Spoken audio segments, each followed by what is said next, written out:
원피스 세계는 미래의 지구일 수도 있습니다. 20년 넘게 판타지라고만 믿었던 이 만화가 사실은 처절한 포스트 아포칼립스였다면 어떨까요? 원피스 단행본 112권에 등장한 이 엘바프의 낙서와 할리라는 신의 경전, 대형 도서관의 방대한 중세 필사본 컬렉션인 할리 컬렉션에서 어원과 모티브를 가져온 듯한 이 신전은 엘바프의 여러 신화가 파생된 원본이자 원전입니다. 저는 이 할리와 나무 위 석화된 낙서를 공백의 백년, 조이보이, 니카 등 흩어진 떡밥들을 하나의 역사관으로 이어주는 설계도로 보았습니다. 원피스 전체 타임라인을 꿰뚫고 부분적으로만 설명되던 것들을 한 장으로 정렬하는 힌트라고 말이죠. 저는 이를 통해 원피스 전체 설계를 설명할 수 있는 대통합 이론을 만들어냈습니다. 모든 걸 맞출 수 있다는 건 아니지만 지금까진 모순을 최소화하며 최대한 많은 떡밥을 설명해낼 수 있는 저만의 가설이죠. 바로 지금 여러분께 그 모든 걸 공개합니다. 원피스 세계엔 몇 가지 모순이 있습니다. 베가펑크의 언급에 의하면 공백의 100년 사이 사라진 고대 왕국은 베가펑크의 모든 연구보다도 더 미래적인 기술을 갖고 있었고, 고대 병기 또한 너무나 강력하여 실제 현대 문명에서도 재현하기 어려운 미래적인 힘을 갖고 있습니다. 또한 엘바프라는 섬의 콘셉트는 분명 칼과 방패를 든 원시적인 바이킹 문화를 모티브로 하고 있는데, 그곳에 그려진 낙서엔 조금 튀는 것이 있습니다. 바로 이 부분이죠. 원피스에 이러한 아파트 같은 실루엣은 거의 나온 적이 없습니다. 심지어 연기까지 나오고 있네요. 창작물에서 고대 벽화에 이런 형태가 그려져 있다면 대개 메시지는 하나입니다. 멸망 이전의 문명 혹은 디스토피아적인 산업사회 말이죠. 그렇다면 원피스 세계의 과거도 지구와 비슷한, 아니 어쩌면 지구의 미래의 모습이었을까요? 사실은 지구였다라는 배경 설정은 일본 만화계에서도 꽤 역사가 깊습니다. 천공의 성 라퓨타도 내용상 지구의 대체 역사였고, 같은 미야자키 하야오 감독의 작품인 바람계곡의 나우시카 역시 멸망 후의 지구를 배경으로 하는 포스트 아포칼립스 장르죠. 그런데 이 둘을 합친 사실은 멸망 후의 지구였다라는 클리셰를 가져와 원피스에 적용하면 이 세계에 풀어지지 않을 것 같았던 매듭들이 상당수 풀립니다. 예를 들면 포세이돈, 플루톤, 우라노스, 부처 등 실제 지구의 신들이 원피스 세계관에도 똑같이 신의 이름으로서 존재한다는 점, 그리고 오로성의 이름도 실제 우리 태양계 행성들의 이름과 일치한다는 점 등 말이죠. 만일 루피 해적단이 항해하는 바다가 우리 지구의 미래였다면 이런 건 모두 자연스럽게 설명되는 부분입니다. 그러나 원피스 행성과 우리의 지구 사이엔 다른 점이 더 많습니다.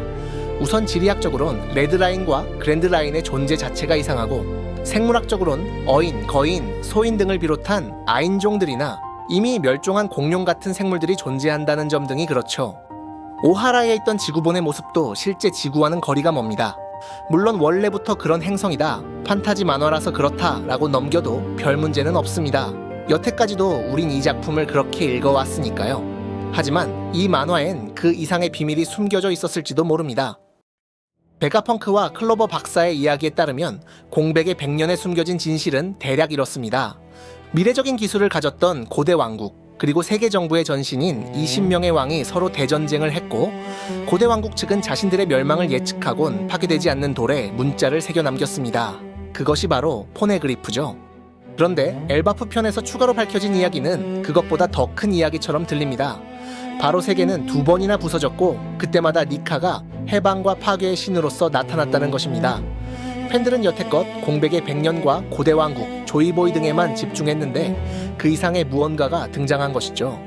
생각해보면 고대 왕국의 멸망은 고작 900에서 800년 전, 그런데 알라바스타의 역사는 최소한 4000년 전부터 시작되죠. 그러면 그 가운데 베가펑크가 이야기한 200m급의 해수면 상승과 고대 왕국의 멸망이 한 번의 멸망쯤은 될 수 있어도 2번의 세계 멸망급은 아닙니다. 심지어 죽음과 어둠 같은 할리의 심각한 묘사는 이 박살남이 세계적 재난이었다는 걸 시사하죠. 100년이란 기간은 이런 멸망이 2번이나 들어가기엔 다소 짧습니다. 이 모순을 푸는 방법이 있습니다. 고대 왕국이나 알라바스타의 건국보다도 더 과거에 또 다른 세계가 있었고, 그 시대에도 한 번의 멸망이 있었다고 가정하는 것이죠. 더하여 어쩌면 그 시대가 고대 왕국보다도 더욱 기술이 발전한 세계였다면 어떨까요? 이러면 제가 아까 제시했던 원피스 세계는 사실 미래의 지구였다라는 가정도 들어갈 수 있는데 말이죠. 할리에서 제시하는 두 멸망, 그중 최초의 아포칼립스는 바로 그 첫 번째 시대에 있었다는 겁니다. 3세계 구조가 딱 들어맞게 되는 것이죠.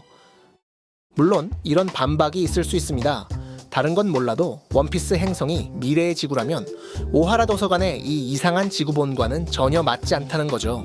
게다가 최근 로빈의 회상에서 같은 지구본이 또 등장했으니 작가님이 나 이거 아직 기억해, 그냥 막 그린 거 아니다 라고 신호를 준 것으로 볼 수도 있습니다. 그럼 이 충돌을 어떻게 해석해야 할까요? 저는 오히려 질문을 바꾸고 싶습니다. 이게 정말 우리가 생각하는 지구본이 맞나? 생각해보시면 원피스 본편 어디에도 달이 2개 이상 뜬 장면이나 묘사, 대사 등이 나온 적은 없습니다. 그런데 이 지구본엔 위성이 잔뜩 달려있죠. 이 모순을 해결하기 위해 실제 위성은 이 중에 하나뿐이라고 가정해 볼까요?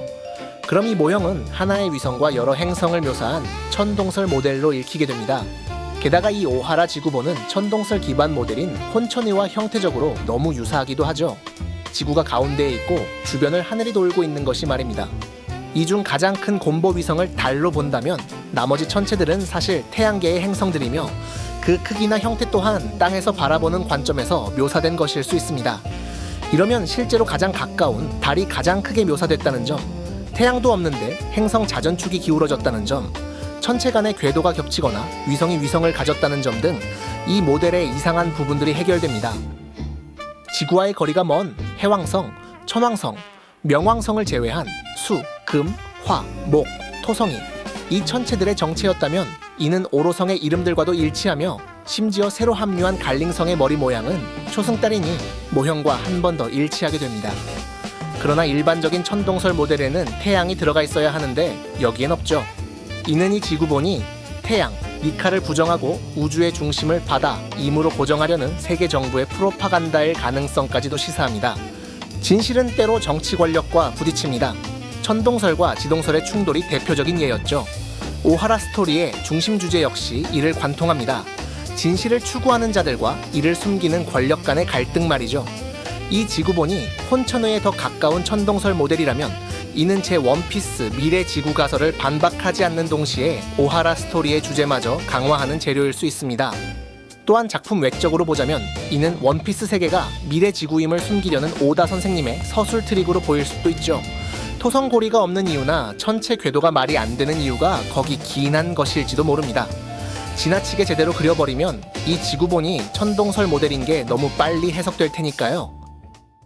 그럼 지금부터는 할리의 제1세계가 미래 지구라는 가설에 맞춰 제가 상상력으로 재구성한 원피스 세계를 잠깐 보고 가도록 하겠습니다. AI나 기계보다는 유전공학 같은 기술이 조금 더 발전했을 가능성이 높은 미래의 지구.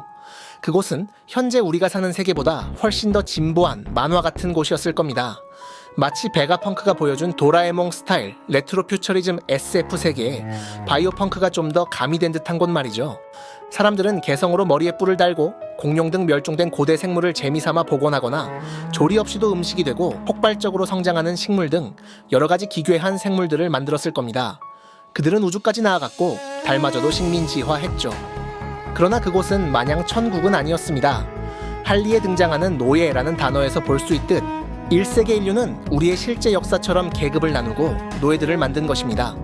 저는 그들 중 대부분이 지금 원피스에 등장하는 인간 아닌 인간, 아인종들이었을 것으로 봅니다. 바다라는 극한 환경에서도 일할 수 있도록 해양 생물의 유전자를 섞어 만든 어인족과 인어족, 대규모 토목 사업 등에 사용하기 위해 만들어진 거인족, 그리고 세밀한 농업에 적합하게 조절된 톤타타족 등이 그 세계의 밑바닥과 노동의 세상을 채우고 있었겠죠. 그 중엔 그 시대의 생물학 기술이 극도로 집약되어 탄생한 사실상 다윈의 악마에 가까운 달식민지 개척용 강화 인간인 루나리아족도 있었을 겁니다. 이들 모두는 빅맘의 예에서도 볼 수 있듯 기존 인간과도 혼혈이 가능한 만큼 생물학적으로 엄연한 인간이나 그 생김새나 이질적인 점들 때문에 노예로서 차별당했을 겁니다. 물론 노예 계급인 오리지널 인간도 있었을 테죠. 차별과 계급화, 이는 실제 우리의 역사와 원피스 세계의 거울처럼 닮은 면입니다. 그런 상황에서도 1세계 기술은 계속 발전했을 것이고 결국 그 끝에서 할리에 몇 번이나 언급된 금단의 태양이 등장합니다. 할리에서 태양이란 그저 항성이 아니라 희망, 진보, 기술, 에너지 등을 상징하는 단어로도 읽힙니다. 이것을 베가펑크가 개발한 마더 플레임으로 해석할 수도 있겠지만 사실 원피스 세계에서 태양이란 단어가 중요하게 사용된 예를 찾아보면 태양의 신 니카 말고도 하나가 더 있습니다. 바로 태양의 나무, 이브죠. 아직은 어인섬에 빛을 쬐어주는 거대한 나무로만 나왔지만 어쩌면 이 이브가 빛을 심해에 전달하는 것 이상으로 중요한 나무라면 어떨까요? 또한 엘바프 낙서 가운데 거대한 나무가 아주 중요하다는 듯이 그려져 있는 점도 의미심장합니다. 이것이 엘바프라는 섬을 이루는 보배로운 나무 아담이었다면 과연 세계 멸망 이야기에 그려 넣었을까요? 심지어 엘바프 편에서 직접 묘사된 아담의 생김새조차 낙서 속 나무와는 상당히 다릅니다. 이 나무가 아담이 아니라면 그 다음 후보는 아담 이외에 유일하게 언급된 전설적인 나무 이브일 가능성이 큽니다. 게다가 낙서 속의 이 나무는 어인섬 심해에서 묘사된 맹그로브 스타일로 갈라지는 이브의 뿌리와도 형태가 동일하고 심지어 그 옆엔 어인섬의 방주 노화까지 그려져 있죠. 그러나 이 나무가 이브라면 어떻게 그것이 금단의 태양으로 해석될 수 있을까요? 태양의 나무 이브는 소원을 들어주는 나무일지도 모릅니다. 원피스 세계에도 아낌없이 주는 나무가 있다면 어떨까요? 힌두교 신화 속 나무를 하나 소개하는 것으로 시작하죠. 바로 우유바다 휘젓기 신화에서 등장하는 소원을 들어주는 나무 칼파브릭샤입니다. 이는 절대 시들지 않는 꽃나무 파리자타와 자주 쌍으로 묶여 등장하므로 궁극의 선박제로 쓰이는 보배로운 나무 아담과 쌍을 이루는 이브와 비슷하죠. 작가인 오다님이 참조해 쓸 수 있는 이브와 아담의 모티브 후보입니다.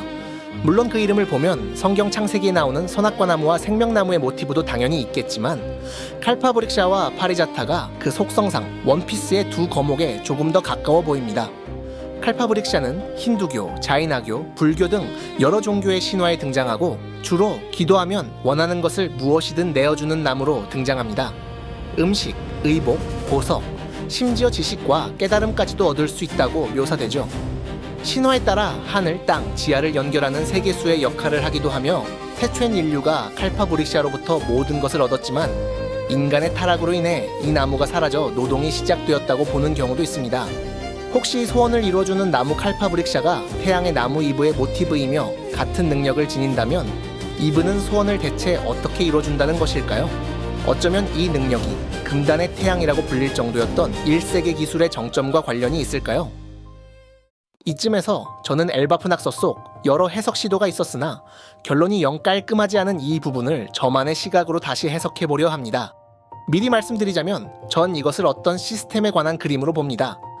자세히 보시면 여기 그려진 사람들은 묘하게 팔이나 얼굴의 위치 덕분에 그 향하는 방향을 알 수 있습니다. 이 방향에 따르면 위로 올라오는 사람들은 솜털이나 별 같은 걸 들고 있고 이 별이 나무 근처의 왕에게 도달하면 그 크기가 커지며 사람들은 이를 짊어지고 가서 도시로 향하는 배에 싣습니다. 그리고 그 밑엔 머리 위에 천사 링을 달고 아래로 내려가는 사람들이 보이죠. 이는 광배나 헤일로라고 불리는데 고전적으로는 성인이나 천사를 의미하지만 만화적으론 죽은 사람을 의미하기도 합니다. 그렇다면 이는 생명이나 목숨을 바치는 모습을 뜻할 수도 있죠. 대체 그럼 올라오는 사람들이 든 이 반짝이는 물건은 무엇일까요? 제 생각에 오다 선생님은 우리가 이 해석의 어려움을 겪을까봐 힌트를 하나 더 그려두었습니다. 바로 이 솜털 같은 모양들이 하늘의 달이나 행성들과도 함께 그려져 있다는 점이죠. 마치 별처럼 말입니다.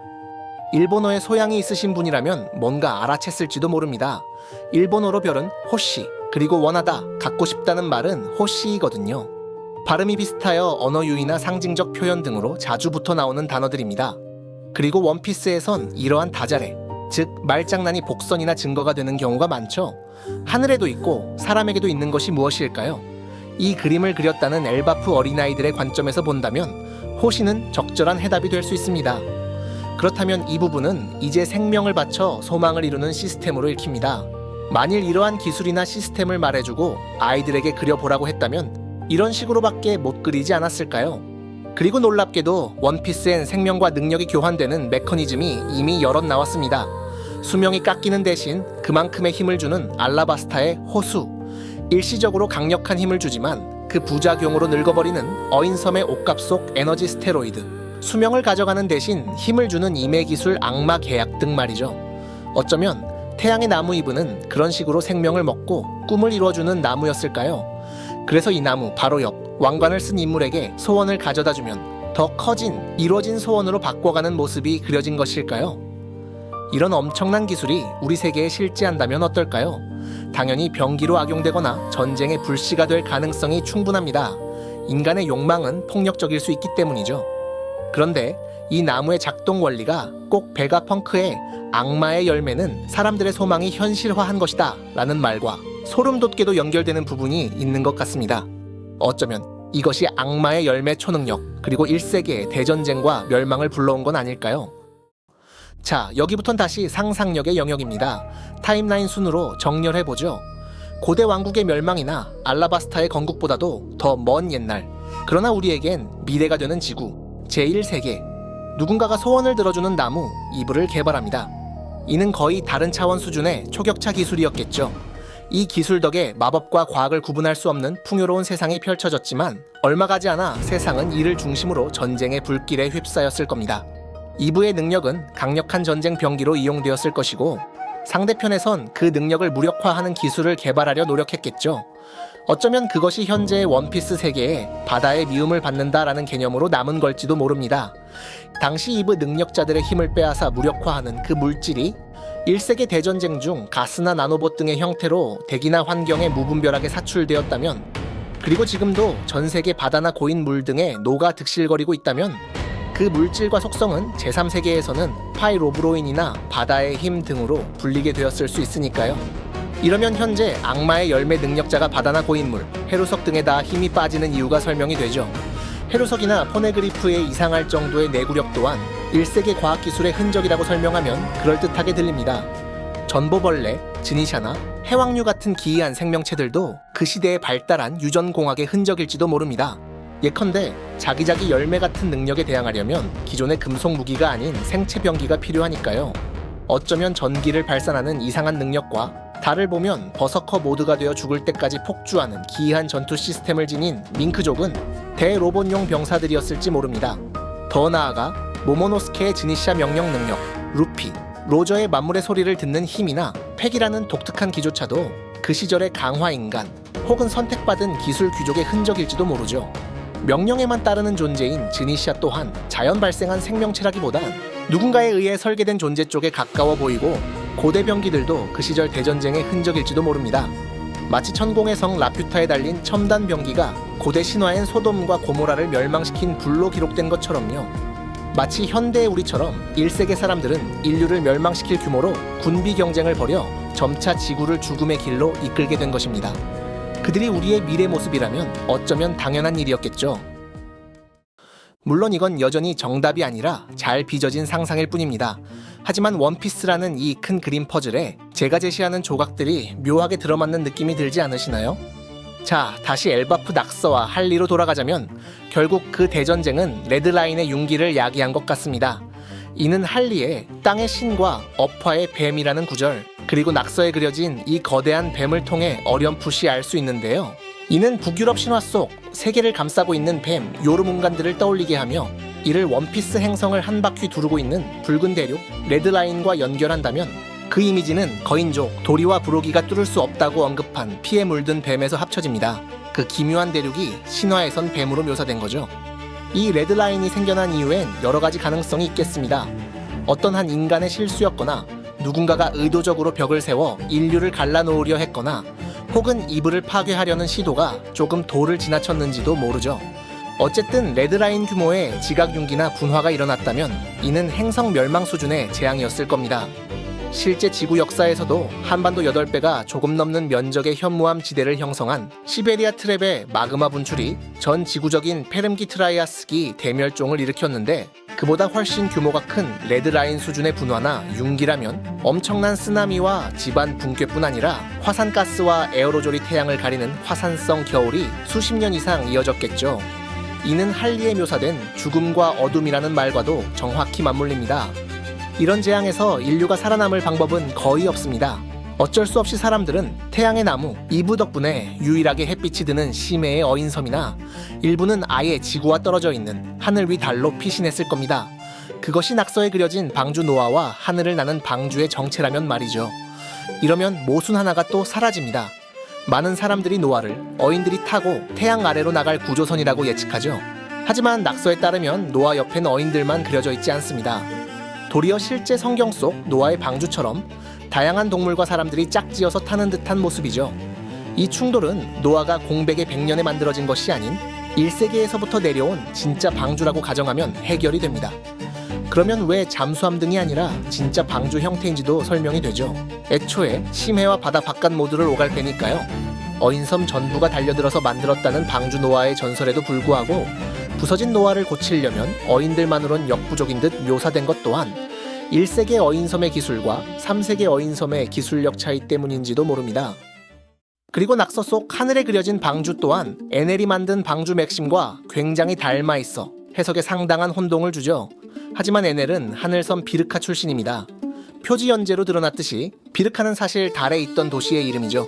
만일 하늘섬 비르카에 1세계 사람들이 달로 피난할 때 탔던 고대 방주의 설계도 같은 것이 남아있었다면, 그리고 에넬이 그 설계도를 따라 만든 게 맥심이라면, 에넬이 고작 5명 정도 태우려고 했던 배에 방주라는 거창한 이름을 붙인 이유나 이미 멸종했다는 제트 다이얼이 이 배에 다수 사용된 이유도 번개로 돌아가는 맥심의 기계 장치가 원피스 세계에서도 손에 꼽을 만한 오버 테크놀로지처럼 보인다는 이상한 부분도 자연스레 해석됩니다. 실제 1세계의 방주를 재건한 것이니 말이죠. 또한 에넬은 계속 자신은 신이므로 신의 나라인 페어리바스, 즉 달로 가야 한다고 주장했습니다. 그리고 마치 자신이 원래의 정상적인 세계 모습을 안다는 듯 하늘에 사람이 사는 건 이상하니 전부 다 청해로 떨어뜨려 주겠다고 말했죠. 만일 그가 달에 살던 비르카 조상들의 1세계 피난 전설을 들었다면 현재 원피스 세계와 조금 다른 에넬의 세계관 또한 이해가 가게 됩니다. 애초에 원피스 세계의 하늘섬이란 개념조차 바다의 파이 로브로인 성분이 응결핵이 되어 밟을 수 있는 단단한 구름을 만든 것입니다. 하늘섬 에피소드에서 그런 식으로 설명이 됐었죠. 그런데 섬을 이룰 정도로 대량의 바다 성분이 하늘로 올라갈 이유가 뭐가 있을까요? 루피 해적단이 타고 하늘섬까지 갔던 녹업 스트림? 그런 단발적이고 국지적이며 우발적인 요인만으로 충분할까요? 어쩌면 1세계 멸망 당시 레드라인의 분출로 인해 대량의 파이로브로인이 에어로졸 형태로 하늘에 분사되었던 것은 아닐까요? 그것이 하늘섬들의 기원이란 것이죠. 다시 돌아가서 아까 말했듯 1세계 멸망 당시 이어진 화산성 겨울, 죽음과 어둠 때문에 사람들은 어인섬이나 달 식민지 등의 좁은 공간에 피신하여 살았습니다. 그 기간은 수십 혹은 수백 년이 될 수도 있죠. 이러면 원피스 세계의 문제가 또 하나 해결됩니다. 바로 언어 문제죠. 물론 만화나 영화 등에서 외계인이나 외국인과 바로 말이 통하는 것은 만화니까 영화니까로 넘어가는 경우가 대다수입니다. 하지만 현실 세계에선 오랜 시간 분절된 인간들끼리 말이 통한다는 것은 어려운 일입니다. 하지만 루피 해적단은 어딜 가도 누구와도 무리 없이 소통합니다. 만일 그것이 수천 년 전 세계가 멸망하면서 달과 어인섬 등 매우 좁고 협소한 장소들에 온 세상 사람들이 대피하여 오랜 기간 부대끼고 살아 언어가 통합된 흔적이라면 어떨까요? 게다가 원피스 세계는 항해가 어렵다는 점을 제외하면 지금도 세계 정부나 해군 등의 단일 조직이 전체적인 질서를 관리하며 전 세계 왕들이 일정 기간마다 모여 회의까지 여는 사실상의 통일 사회입니다. 또한 해수면 상승으로 군도형 행성이 된 것조차 고작 800에서 900년 전이니 사투리 정도의 변화를 제외하면 말이 유지될 가능성이 충분하죠. 자, 그럼 이야기가 나온 김에 그 800에서 900년 전엔 대체 무슨 일이 있었다는 걸까요? 제2세계와 공백의 100년, 그리고 루나리아족의 역사까지. 당연하게도 제 가설엔 그 자리 또한 빠짐없이 마련되어 있습니다. 바로 지금 설명해드리죠. 조이보이와 임은 한때 함께 루나리아에 맞서 싸웠을지도 모릅니다. 공백의 100년을 알려면 그 직전의 과거를 먼저 알아야 하지 않을까요? 원피스 세계의 행성 에넬의 표지 연재에서 처음 밝혀진 그 공식 이름은 푸른색 별입니다. 그러나 이 이름은 조금 이상합니다. 우주에서 봤을 때 지구가 무슨 색으로 빛날지는 우주여행 전까지는 추측의 영역일 뿐이었습니다. 바다 때문에 파란색일 것이다. 구름 때문에 하얀색일 것이다. 추론만 난무했죠. 그러다 실제로 찍혀 공개된 푸른 지구의 사진은 인류에게 충격을 주었습니다. 그제야 우리는 이 별이 푸르다는 걸 실감하게 된 겁니다. 이처럼 현대의 우리조차 지구를 푸른 행성으로 제대로 인식하게 된 건 우주에서 직접 관측이 가능해진 이유입니다. 땅에 사는 인류에겐 이 행성이 실제 무슨 색일지에 대한 경험이나 합의가 없었던 것이죠. 그러나 원피스 세계에 푸른색 별이라는 이름은 마치 빤히 우주에서 내려다보며 붙인 것만 같습니다. 세계관을 세세하게 짜는 오다 선생님이 이런 걸 놓쳤을까 싶죠. 그러나 이런 사소한 문제에 대한 해답도 제 이론 어딘가엔 있습니다. 바로 제2세계 설명이 시작되는 장소, 달에 말이죠. 제 이전 영상에서 미래의 지구, 제1세계의 멸망 때문에 달로 대피했던 민족들이 있었습니다. 표지 연재를 보면 이들은 훗날 자원이 부족해지자 풍선을 타고 다시 지구로 내려오죠. 에넬이나 작은 로봇들도 고작 프로펠러 달린 배나 풍선을 이용해 달로 이동하는데요. 과학적이지 않으니 다들 만화적 허용으로 인식했을 겁니다. 하지만 저는 오히려 거꾸로 여기에 우리가 모르는 일 세계의 첨단 기술, 예컨대 테라포밍 기술을 이용해 만든 대기의 통로 같은 게 있었을 수도 있다고 봅니다. 어쩌면 이것이 할리에 나오는 허무의 맴도는 숨결인지도 모르죠. 물론 이 할리 문구는 멸망 후 맥동하는 생명들을 의미하기도 할 겁니다. 어쨌든 여기서 더 중요한 것은 그들이 달에서 지구를 내려다봤다 라는 사실입니다. 이러면 아까 제가 제시한 푸른색 별이란 단어와 할리의 어파의 뱀이라는 단어의 기원이 모두 쉽게 설명되거든요. 푸른색 별은 달에서 보기에는 너무나 당연한 이름이고, 달에서 본 레드라인 융기는 마치 그 푸른 별을 휘감은 멸망의 거대한 붉은 뱀처럼 보였을 것이기 때문이죠. 앞서 말했듯 달에 살던 민족들은 후에 자원 부족에 시달리다가 푸른색 별로 돌아갑니다. 저는 이걸 피난민들이 화산성 겨울이 진정되고 1세계가 안정될 때까지 버티다 돌아간 것이라고 보죠. 아마 그때쯤 어인섬으로 피난했던 민족들도 다시 바다 위로 나가 대륙에 재정착했을 겁니다. 이 세계의 시작인 것이죠. 이때 마찬가지로 달에서 땅으로 내려간 루나리아는 우주 개척용 강화 인간이라는 그들의 강인함을 무기 삼아 행성의 지배자로 군림합니다. 달의 추운 지역에서도 살아남을 수 있도록 불을 뿜게 개조되고, 엄청난 내구력과 속도 또한 지닌 그들은 푸른 별에선 거의 불사신이었을 테니까요. 여태껏 원피스 속 등장한 날개 단 사람들을 모두 달의 민족이라고 가정한다면, 샨디아는 청해에 비르카가 백해에 정착하는 동안 루나리아족은 레드라인 위에 자리를 잡았겠죠. 이렇게 흰 수염이 말한 레드라인 위에 살며 신이라 불렸다는 고대 종족 루나리아, 즉 달사람에 대한 떡밥이 풀리게 되는 것입니다. 심지어 에넬은 페어리바스, 즉 달을 신들이 온 곳으로 알고 있습니다. 이것이 루나리아가 달에서 왔다는 걸 이야기하는 거라면 아귀가 맞죠. 또한 하늘섬 사람들은 흙이나 땅을 바스라고 부르는데, 이는 영어로 너무 명백히 브이어스처럼 보입니다. 이는 어쩌면 두 번째 지구, 즉 달 식민지를 뜻하는 단어였을지도 모르죠. V는 손가락으로 숫자 2이니까요. 다시 할리로 돌아가 이쯤에서 태양의 나무는 소원을 들어주는 능력으로 본격적으로 악마의 열매를 생산하게 되었을 수도 있습니다. 숲의 신은 악마를 내리셨다라는 할리 문구를 그렇게 해석한다면요, 열매는 주로 나무에서 나니 악마의 열매를 내는 나무도 있는 게 아니냐는 추측은 예전부터 있었고, 작품 내 그 후보가 될 만한 전설적인 나무는 아직까진 태양의 나무 이브 정도뿐이니까요. 또한 이브의 위치는 그 뿌리가 뻗은 어인섬 위 마리조아로 추측되는데, 그곳은 기이한 능력을 다수 보유한 임과 오로성의 거주지이죠. 심지어 그냥 재미로 노예에게 열매를 먹이거나 게임 상품으로 전설급 열매를 2개나 거는 등 천룡인들은 악마의 열매와 이상할 정도로 자주 얽힙니다. 만일 이 세계 초기 레드라인 위 루나리아족 또한 태양의 나무 이브와 거기서 나오는 악마의 열매를 독점했다면, 애초에 신체 스펙 자체가 무적에 가까운 그들이 신으로 불리게 된 건 어쩌면 당연한 일이었을 겁니다. 이 세계의 천룡인이었던 거죠. 저는 이들이 엘바프 낙서에선 이 새의 날개를 가진 용어로 표현되었을 수 있다고 봅니다. 왜냐하면 이 악마 혹은 용의 날개는 조금 독특하거든요. 파충류가 아닌 마치 새 같은 날개를 가졌죠. 의미심장하게도 원피스 세계관에서 새의 날개를 갖고 불을 뿜는 종족은 여태껏 루나리아 하나뿐입니다. 물론 니드호그 열매를 먹은 로키와도 닮았지만, 니드호그는 뇌룡이란 점에서 불을 뿜는 벽화 속 용과는 차이가 있습니다. 악마의 열매 이야기가 나온 김에 그 작동 원리 또한 해석을 시도해 보겠습니다. 사물도 악마의 열매 능력을 얻을 수 있다는 점이나 인공 피로 능력을 재현하는 베가펑크의 그린 블러드 기술, 너무 어려 열매를 먹을 수 없던 보니에게 열매 엑기스를 넣어 능력자로 만든 오로성의 실험 등을 보면, 악마의 열매 능력이란 딱히 열매라는 형태의 메인 것은 아니지만 또한 완전히 무형의 것도 아닌 것 같습니다. 제 가설에 맞춰보자면 그 능력의 근원은 1세계의 소원을 이루어주는 기술이죠. 어쩌면 이것은 다른 차원의 존재나 법칙을 인간과 그 주변에 적용하는 일종의 국지적인 현실 조작 능력이었을 수 있습니다. 베가펑크가 이야기한 다른 차원, 미래의 존재라는 가설이 맞다면 말이죠. 저는 이것을 SF적 관점, 일종의 보이지 않는 생체 나노로봇 군집 같은 것에 비유하여 설명해 보겠습니다. 이 나노봇 클라우드가 능력자의 혈통인자, 즉 DNA에 깃들어 세포 자체를 다른 차원의 존재로 변화시킨다는 거죠. 이렇게 해석하면 열매가 다른 열매에 깃드는 것은 능력자가 죽어도 초능력은 사라지지 않도록 하는 일종의 비상탈출 메커니즘일지도 모릅니다.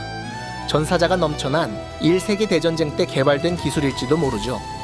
굳이 과일에 깃드는 이유는 먹는 방식으로 인체에 쉽게 투여할 수 있고, 과일도 일종의 생명이니 나노봇들이 수면 상태로 생존할 수 있는 환경이라 그런 건지도 모릅니다. 이러면 부룩의 부활 열매는 어쩌면 죽은 부룩의 자아와 기억을 복사한 나노봇 클라우드가 그 시체에 깃들어 부룩인 척하는 것일지도 모르겠네요. 동물계의 각성이 엄청난 회복력을 주는 것 또한 나노봇이 세포 재생을 극한으로 끌어올리는 것으로 해석이 가능하며, 반대로 옥졸수처럼 자아를 잃게 되는 각성은 사용자의 정신이 나노봇 자체의 인공지능이나 데이터의 역으로 먹혀버린 시스템 오류 상태일지도 모릅니다. 사물이 열매 능력을 얻거나 의지를 갖는 것도 비슷한 맥락이죠. 또한 카이도는 능력자의 심신이 능력을 따라잡았을 때 악마의 열매 각성이 일어난다 라고 했는데, 이를 나노봇 클라우드의 오버드라이브라는 말로 번역하면 주변 사물까지 실이나 떡으로 바꿔버리는 초인계의 각성을 몸 밖까지 나노봇이 증식하여 주변 환경까지 테라포밍하는 현상으로 볼 수 있습니다. 검은 수염이 죽은 흰 수염의 능력을 뽑아낼 수 있었던 것도 페루석 성분이 섞인 천등으로 시체를 덮어 이 나노봇이 탈출하지 못할 환경을 만들었다거나 어둠의 인력으로 클라우드를 강제로 추출한 것일지도 모르죠. 물론 이런 SF적인 가설만으로 악마의 열매 메커니즘의 모든 것을 설명할 수는 없습니다. 나노봇이 아니라 생체 에너지, 심지어 영혼이나 차원 같은 개념으로도 비슷한 설명이 가능하고, 그림자 열매나 하비하비 열매 같은 초월적인 능력은 SF의 범주를 아득히 뛰어넘은 능력을 부여하니까요. 그러니 전체적으론 악마의 열매는 만화적으로 해석하는 게 더 맞을 겁니다. 그리고 그 만화적인 해석이 바로 원작에선 베가펑크가 언급한 사람들의 소망, 다른 차원, 미래의 존재이며, 제 이론에선 소원을 들어주는 나무, 이브인 것이죠. 자, 다시 역사로 돌아가 보죠. 레드라인 위에서 루나리아족이 신으로 군림하던 이 세계, 아마도 1세계의 기술을 보존한 베가펑크조차 재현 불가능한 수준의 기술을 가진 고대 왕국이 등장합니다. 어인섬이나 페어리바스와는 또 다른 생존자들일지도 모르죠. 그리고 이 시점에 여러분이 그렇게도 궁금해하시는 조이보이, 데비 존스 이미 등장합니다. 우리는 베가펑크의 언급을 통해 공백의 100년 동안 임의 세력과 조이보이 세력이 서로 전쟁을 한 건 이미 대강합니다. 하지만 임은 정황상 처음부터 신은 아니었을 겁니다. 그 시점엔 루나리아가 이미 레드라인 위에 신으로 군림하고 있는 상황이니까요. 게다가 100년이란 시간은 하나의 전쟁만 있었다기엔 조금 깁니다. 만일 그 시기에 큰 전쟁이 2번 있었다고 가정하면 어떨까요? 그 첫 번째 전쟁은 조이보이, 데비 존스, 임의 연합군이 이 세계의 신이자 악마인 루나리아족과 싸운 전쟁일지도 모릅니다. 마치 삼국지에서 동탁에 대항한 유비, 조조, 송견의 연합군처럼요. 혹은 연합까진 아니었어도 세 세력이 루나리아라는 공통의 적에 대항했을 가능성은 충분하죠. 이러면 루나리아족을 멸종시키려는 세계 정부에 집요할 정도의 박해도 어느 정도 말이 됩니다. 그저 희귀종 사냥이 아닌 악랄했던 옛 신에 대한 체제적 증오이자 복수였던 거죠. 또한 D가 신의 천적이라 불린 이유도 이 부분에서 실마리가 보입니다. 루나리아족을 끌어내릴 때 D의 강함을 임 세력, 즉 천룡인의 조상들은 목격했을 수밖에 없고, 이후 베가펑크가 언급한 두 세력 간의 전면전에서도 마찬가지로 절실히 느꼈을 테니까요. 그 강함 그리고 자유를 향한 의지는 천룡인들에게 엄청난 인상을 남겼을 겁니다. 신과 2번이나 대적했던 사람들, 이로써 D는 신의 천적이라 불리게 됐겠죠. 그 전쟁의 자세한 내막은 아직 알 수 없습니다. 에메트와 즈니샤, 네펠타리디 릴리가 그 거대한 소용돌이에 어떻게 휘말렸는지도요. 하지만 어쨌든 결국 태양의 나무 이브를 지배하게 된 것은 임일 겁니다. 이브는 마리조아 근처에 있기 때문이죠. 게다가 이 나무의 힘은 생명을 대가로 소원을 이루어주는 것이란 게 우리의 가설. 이는 이미 현재 보여주는 오로성에게서 불사를 걷어가 해골로 만들어버리거나 수명 대신 힘을 주는 악마 계약이란 능력, 거기에 아직 악마의 열매라고 언급되지 않은 오로성이나 신의 기사단의 여러 초능력의 기원이나 정체일 수 있습니다. 그리고 그게 바로 마리조아의 국보인지도 모르죠. 도플라밍고의 언급에 따르면 그 국보는 존재 자체만으로도 세계를 뒤흔들 정도이며, 수술수술 열매로 불사가 되면 그 국보를 통해 세계의 실권을 잡을 수 있습니다. 그 정체가 만일 소원을 들어주는 나무, 이브라면요. 불로 수술이 필요한 이유가 대가로 바칠 수명이 무한해지기 때문이라면요. 제겐 꽤 합리적으로 들립니다. 공백의 100년, 그것은 어쩌면 이브를 중심에 두고 벌어진 거대한 두 전쟁. 이로 인해 베가펑크가 확언했듯 해수면은 200m나 올라갔습니다. 결국 임은 태양의 나무를 독점했고 끌어내려진 루나리아족 대신 레드라인 위엔 천룡인들이 창조주라는 이름으로 살게 되었죠. 스스로 세계의 왕임을 주창했던 데비 디 존스는 어떠한 약속을 남기고 사라졌고 조이보이는 포네그리프를 제작하였습니다. 그는 거기에 어인섬과의 약속을 지키지 못해 미안하다는 사과문과 고대 병기를 숨겨둔 위치를 남겼죠. 이것이 아직도 다 밝혀지지 않은 100년간의 지워진 역사입니다. 그렇다면 여기서 의문이 하나 생깁니다. 조이보이는 아마도 착한 편이었을 텐데 왜 그 위험한 고대 병기를 숨겨놓고 그 위치를 포네그리프로 알려줬을까요? 그리고 대체 무슨 약속을 못 지켜서 사과를 한 걸까요? 이 질문을 해결하려면 우리는 진정으로 중요한 거대한 의문들, 바로 루피의 꿈과 조이보이의 계획에 관해 설명해야 합니다. 루피의 꿈은 세상 모든 사람과 여는 대연회일지도 모릅니다. 조이보이의 꿈 또한 로저와 루피를 통해 이어지고 있다면 어떨까요? 루피의 꿈의 끝, 그것은 야마토의 언급에 의하면 오뎅의 일지에 적힌 해적왕 골디로저의 꿈과도 같았습니다.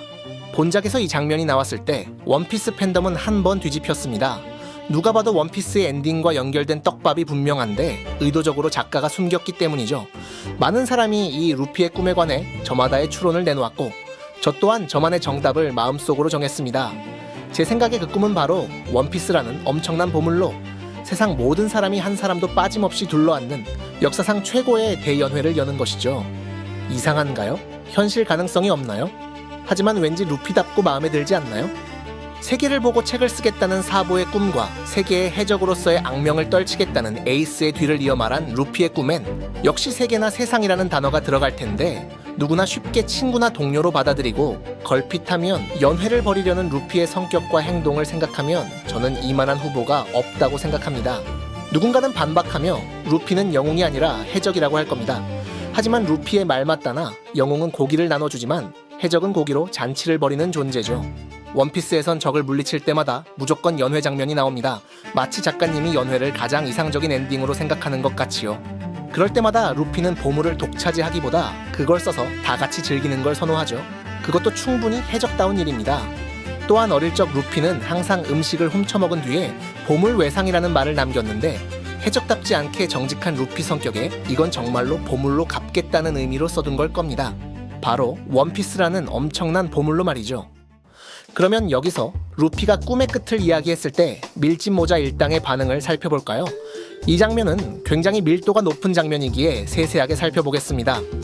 루피가 이게 내 꿈의 끝이야 라고 말하자 조로는 놀라고 징베는 귀를 의심하며 나미는 어이없어 하고 브룩과 프랑키는 눈물까지 흘리며 웃고 우솝은 화를 내며 상디는 웃으면서 초파에게 루피 머리 좀 진찰해보라고 하죠. 그리고 로빈이 놀라 말을 잃은 사이 초파는 환하게 웃으며 감탄합니다. 우솝은요, 그런 게 가능할 리가 없고 보통 사람은 그런 생각조차 안 한다 라고 합니다. 이에 루피는 해적왕이면 가능할지도 모른다 라고 반박하죠. 그러자 징베 또한 뒤늦게 눈물나게 웃으며 으리으리한 선장을 만나버렸다 라고 말합니다. 이어 눈이 별이 된 초파가 좋아하는 사이 나미는 어이없다는 듯 웃으며 너답긴 한데 라고 말을 흐리죠. 프랑키 또한 그런 꿈을 이루는 건 해적왕 정도는 되지 않으면 무리라고 합니다. 이 장면을 캐릭터들의 과거와 성격에 맞추어서 해석해봅시다. 우선 징베는 종족 차별의 역사를 몸으로 체험하며 살아온 어인족입니다. 그에게 모든 사람이라는 말은 모든 종족이라는 말로 들렸을 테고 둘러앉는다라는 말은 차별 없이 평등해진다라는 소리로 들렸을 겁니다. 그래서 처음엔 놀랄 수밖에 없었고 이후엔 웃으며 으리으리한 선장이라 치켜 세운 거죠. 또 나미는 돈 욕심이 많은 캐릭터입니다. 루피가 대연회 이야기를 했을 때 그건 원피스라는 데뷔볼을 판다는 식의 말로 들렸을 겁니다. 물론 원피스가 금인지 뭔지 아직 알 수 없으니 그걸 왜 팔아라는 식의 반응을 하기보단 그 꿈의 동화적인 스케일에 어이없어한 뒤 너답긴 한데 원피스가 돈이라면 아까울지도 정도의 표정과 반응을 보인 것이죠. 브룩은 음악가이고 원래 낙천적이니 세계 수준의 연회에서 연주할 생각에 그냥 웃은 것이고 프랑키나 초파도 비슷한 결일 겁니다. 상디는 요리사이고 머리 회전이 빠르니 그 많은 사람을 먹이려면 식재료와 요리사와 주방이 대체 얼마나 필요할까를 본능적으로 계산해 본 뒤 그걸 나보고 요리해서 다 먹이라고 라는 식으로 야 초파 제 머리 좀 진찰해봐라 라며 웃은 겁니다. 역사를 알고 있는 로빈은 그것이 로저 등 다른 사람의 꿈과 연결되어 있음을 직감하고 놀란 걸지도 모르고요. 제일 흥미로운 반응을 보이는 건 사실 우솝입니다. 그는 거짓말을 잘합니다. 그런데도 루피의 허황된 꿈에 그런 건 이룰 수 없는 허무맹랑한 이야기라며 화를 내죠. 언뜻 생각하면 우솝 또한 초파나 프랑키처럼 웃어버렸을 것 같은데 말입니다. 그러나 우솝은 생각보다 부정적인 네거티브한 성격입니다. 그 말은 곧 현실적이란 뜻도 되죠. 사실 그가 하는 거짓말들은 실제로 일어날 법한 것들이 아니라 보통은 현실에서 일어나지 않을 법한 것들입니다. 그것들이 거짓말임을 우솝은 정확히 알고 있다는 거죠. 툭하면 섬에 상륙하면 죽는 병에 걸렸다며 약한 소리를 하는 그는 자신이 약한 것 또한 너무나 잘 알고 있습니다. 그래서 메리오를 두고 루피와 결투를 벌일 때 그는 매우 냉정하게 현실적으로 모든 걸 계산해서 싸우는 방식을 택하죠. 이런 우솝의 성격을 보았을 때 루피가 그것을 진짜로 이루어질 수도 있는 꿈이라고 생각하는 점은 현실적으로 다가오지 않았을 겁니다. 그래서 그게 말이 되냐? 라는 식으로 반응한 것이죠. 이해가 가지 않나요? 물론 제가 보기에도 이건 심증의 나열일 뿐입니다. 조금 신뢰도를 올리기 위해 물증까진 아니지만 오다 선생님이 자주 사용하는 힌트는 하나 보여드릴 수 있을 것 같군요. 바로 두둥입니다. 북이나 드럼을 치는 소리, 영어로는 돈이죠. 이는 우연의 일치인지 몰라도 새벽을 뜻하는 던과 발음이 비슷합니다. 원피스 1화의 제목은 로맨스 던이고요. 또한 일본어에서 돈과 어원적으로 연결된 돈치한 사오키라는 단어는 북치고 장구치며 술 마시고 노는 격식 없는 대연회를 뜻하죠. 이미 루피 해적단이 알라바스타 왕궁이나 하늘섬 등에서 보여준 것입니다. 원피스의 시작과 끝이 모두 하나의 언어로 연결되어 있을 수 있다는 이야기죠. 어떤가요? 약간은 찌릿한 느낌이 들지 않나요? 그리고 이 루피의 꿈은 해적왕 로저의 꿈과도 같을 겁니다. 야마토가 인증했듯이요. 로저가 해적왕이 된 이후의 꿈을 말했을 때 오뎅과 흰 수염의 반응 또한 루피가 꿈을 이야기한 순간의 에이스와 사보의 반응과 똑같았습니다. 그런데 루피의 꿈이 로저의 꿈과 같았다면 조이보이의 꿈과도 같았을 확률이 있지 않을까요? 조이보이. 이 이름은 실제 우리 지구에도 존재하는 전설에서 기원한 듯합니다. 이는 서아프리카에서 구전되었다는 카리브해 노예들 사이의 전설이죠. 조이보이는 드럼으로 저항할 수 없는 리듬을 만들고 이를 들으면 누구나 절망에 떨어져 나갈 때까지 춤추고 노래하게 된다고 합니다. 니카의 해방의 드럼과 비슷하죠. 또한 보이라는 단어에는 동음이 의어가 있습니다. 부표라는 뜻의 보이죠. 해수면 상승 때문에 가라앉아버린 세상 위로 포네그리프와 원피스라는 부표를 띄운 조이보이에게 참으로 어울리는 이름입니다. 그러면 그는 대체 어인섬에 어떤 약속을 했고 왜 사과문을 남긴 걸까요? 만일 그의 꿈이 루피의 꿈과 같았다고 가정한다면 이는 우솝의 말대로 실현되기 어렵습니다. 이는 사회적인 이유도 있겠지만 물리적으로도 레드라인이 지구를 반으로 가르고 있는 데다가 험한 바다로 가로막혀 세계 일주가 거의 불가능하기 때문이죠. 이 세계 때도 상황은 크게 다르진 않았을 겁니다. 그리고 그와 비슷하지만 다른 꿈을 꾸는 사람들이 있죠. 바로 태양의 꿈을 꾸는 어인과 인어들입니다. 그들이 그곳에 사는 이유는 심해가 좋아서가 아닙니다. 지상의 인간들에게 차별받기 때문이죠. 오히려 그들은 태양을 내심 갈망하며 빛이 들어오는 태양의 나무 잎 아래에 몰려 삽니다. 저는 800에서 900년 전 이 세계에서도 상황이 마찬가지였을 거라고 봅니다. 로빈이 어인 차별과 노예제를 나쁜 역사라고 부른 것을 보면 말이죠. 그런데 이 두 가지 꿈을 한 번에 이루는 방법이 있습니다. 조이보이의 관점에서 생각해보죠. 어차피 그의 꿈을 이루는 가장 과격하면서도 단순한 방법은 고대병기 등을 이용해 마리조아가 위치한 레드라인을 철거하는 것이었을 겁니다. 그러나 그렇게 되면 그 바로 아래 어인섬은 멸망하게 되죠. 하지만 조이보이는 약속했을 겁니다. 괜찮아. 어인섬은 더는 필요 없어질 테니까 내가 너희 모두를 태양 아래로 데려가 줄게. 만일 그것이 당시의 포세이돈이었던 인어공주에게 조이보이가 했던 약속이라면 아주 깔끔하죠. 마치 루피가 시라오시에게 지상에서 산책할 때 지켜주겠다고 약속했던 것처럼요. 그럼 또한 노아가 기다리는 약속의 날은 무엇일까요? 어인섬 주민들을 피난시키는 날인가요? 그럴 수도 있겠지만 어인과 인어들은 매우 헤엄을 잘 칩니다. 어린아이들조차 샤뽕디 제도에 몰래 구경을 갔다 오는 묘사가 있을 정도죠. 물론 짐도 다 싣고 노약자까지 데려가야 해서 필요하다면야 그럴 수도 있긴 합니다만 꼭 노아가 대피에 필수적일 거라고 확언하긴 어렵습니다. 그럼 어떻게 다른 방식으로 풀어낼 수 있을까요? 제 가설대로 노아가 제1세계 당시 지상 사람들과 동물들이 탔던 방주라면 이는 처음부터 어인섬 주민들을 위해 만들어진 게 아닙니다. 게다가 배라는 건 피난에 쓸 수도 있지만 원래는 운송에 쓰는 것이죠. 여기에 조이보이의 목표를 생각하면 흥미롭고 대담한 가설을 세울 수 있습니다. 바로 조이보이가 칸벨트를 만들고 그 위를 달리는 용도로 노아를 쓰려 했을 수 있다는 것입니다. 전에도 말했듯 이 세계 또한 항해가 매우 어려웠을 겁니다. 지금의 위대한 항로 수준까지는 아니어도 바다는 늘 위험한 곳이었겠죠. 그때 조이보이는 그 정도의 스케일과 동심을 가진 사람만이 생각해낼 수 있는 아이디어를 하나 냅니다. 늘 날씨가 화창한 바다가 있고 그 위에서 해왕류가 거대한 배를 끌어서 고속도로를 만든다면 이동에 매우 편리하지 않을까. 이에 그는 인어공주 포세이돈과의 약속에 한 가지 조건을 추가합니다. 내가 너희를 차별하는 저 위의 나쁜 놈들을 날려버리고 너희를 태양 아래로 데려가면 넌 해왕류들에게 노화를 끌게 해서 온 세상 사람들을 데려와줘. 모두가 태양 아래 모여서 신나는 연회를 하는 거야. 도로도 내가 마련해 놓을게. 그리고 그는 어떠한 기후 조작이나 테라포밍 기술, 예컨대 고대병기 우라노스 같은 것을 이용해 태풍도 바람도 없는 직선형 해역을 만들었을지 모릅니다. 이것이 모두 그 해왕류 버스를 위한 길이었던 거죠.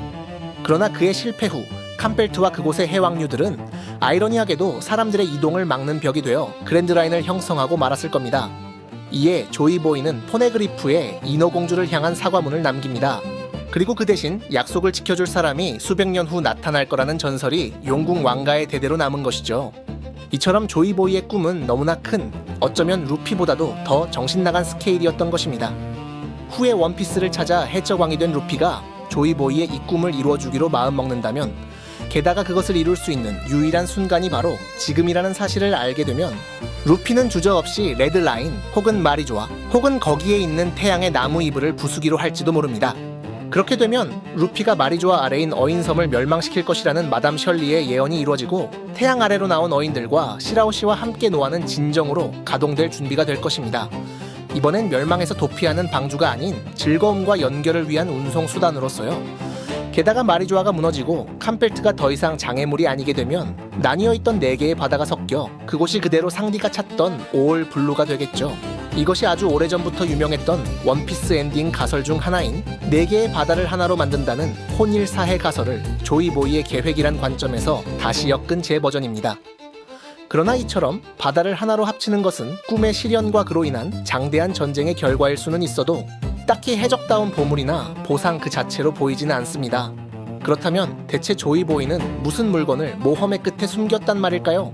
그리고 그걸 왜 다들 원피스라고 부르는 걸까요? 자, 그럼 이제 여러분들이 그렇게도 궁금해했던 원피스와 D 그리고 니카의 정체로 넘어가 보겠습니다.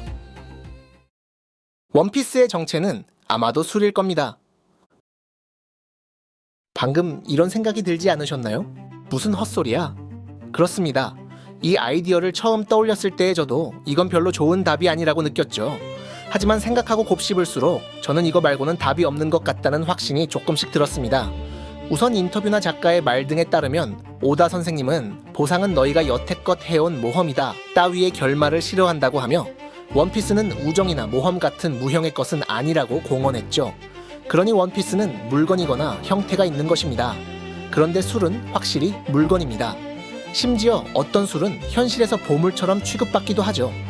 게다가 원피스가 숨겨진 역사나 병기 같은 거창한 존재라면 그걸 발견한 로저가 웃은 이유를 떠올리기 어렵습니다. 연재 초창기부터 원피스의 정체를 정해놨다는 오다 선생님의 이야기와도 일치가 안 되죠. 하지만 조이보이와 루피의 꿈이 세계 대연회라면 거기엔 무조건 술이 필요합니다. 그것도 엄청 많이요. 조이보이의 스케일을 생각하면 그 술통은 거인보다도 혹은 산보다도 클지 모릅니다. 아니면 북유럽 신화 속에 등장한 술이 무한히 흘러나오는 술장 같은 것이 있을지도 모르죠. 루피는 술을 좋아하진 않는다지만 그래도 항상 친구들과 술잔을 나눠 왔습니다. 해적 만화에서 술이 빠질 수는 없으니까요. 더하여 빙크스의 술이란 노래가 마치 굉장히 중요한 노래인 듯 원피스 전체에 반복적으로 나오는 것도 의미심장하죠. 또한 빅맘이 원피스는 어디에 있어? 이 나라에도 있는 거지? 라며 과거의 로저를 향해 독백하는 부분도 자연스럽게 설명이 되죠. 술은 사람이 있는 곳이라면 어디에나 있으니까요. 원피스스러운 말장난 근거도 있습니다. 일본어로 원피스는 히토츠나기 노 다이히호, 번역은 하나로 있는 데비보입니다. 여기서 히토츠나기는 한 묶음이란 뜻인데 보물과 함께 사용하면 막대한이란 뜻이 되죠. 하지만 한자로 쓰인 게 아니라 히라가나로 적혀 있기에 옛날부터 이건 말장난일 거라는 설이 많았습니다. 여기서 히토를 한 일자가 아닌 사람 인자로 읽으면 히토츠나기는 사람을 잇는 이란 뜻이 되고 사람을 잇는 물건은 술이니 고로 원피스는 술 아니겠냐는 거죠. 일본 쪽에서 먼저 거론되었던 가설입니다. 아직도 근거가 약하게 느껴진다면 마지막으로 정말 재미있는 이야기를 하나 제시하죠. 바로 프랑스어로 원피스, 은피에스가 술통을 세는 단어였다는 겁니다. 기록 속의 문헌적 용례를 보시죠. 우선 지금도 프랑스 부르고뉴 지방에 가면 와인통을 세는 단위가 PS입니다. 또한 옛 해군 법원 기록이나 해적선 납포물 경매 등에서도 이 단어가 정말 원없이 등장하죠. 원피스 작가 오다는 해적 덕후이자 자료조사를 정말 미친듯이 많이 하는 사람으로 알려져 있습니다. 피스가 술통을 세는 단위였다는 것도 익히 알고 있었을지 모르죠. 어쩌면 원피스의 정체는 그냥 원피스라는 만화의 이름 자체에 처음부터 늘 들어있었던 게 아닐까요? 자, 이러면 그 원피스를 발견한 로저가 웃은 이유도 설명이 됩니다. 분명 세계 정부가 가지 말라는 곳에 엄청난 보물이 있다고 했는데 정작 로저가 그곳에 도착해보니 고작 거대한 술통이, 그것도 온 세계 사람들의 대연회를 위해서 갖다 놓았는데 누가 방해해서 못했으니까 후대 사람들이 대신 해라. 그래서 거기에 필요한 고대 병기도 안 부수고 숨겨놓기만 했다라는 조이보이의 어린아이 같고 스케일이 미친 듯이 큰 설명을 보았다면 저라도 웃었을 것 같습니다. 어이가 없어서라도요. 게다가 로저의 꿈이 조이보이와 같았다면 조이보이, 난 너와 같은 시대에 태어나고 싶었다 라는 말도 충분히 설명되고 우린 너무 빨랐어 라고 한 이유 역시 이걸로 해석이 되죠. 포세이돈이 아직 안 태어났으니 캄벨트 고속도로는 쓸 수 없습니다. 플루톤을 쓰려고 해도 와노쿠니의 쇠국을 풀 수 없는 상태죠. 에메트나 드니샤를 움직일 수 있는 열쇠인 니카도 아직 없고요.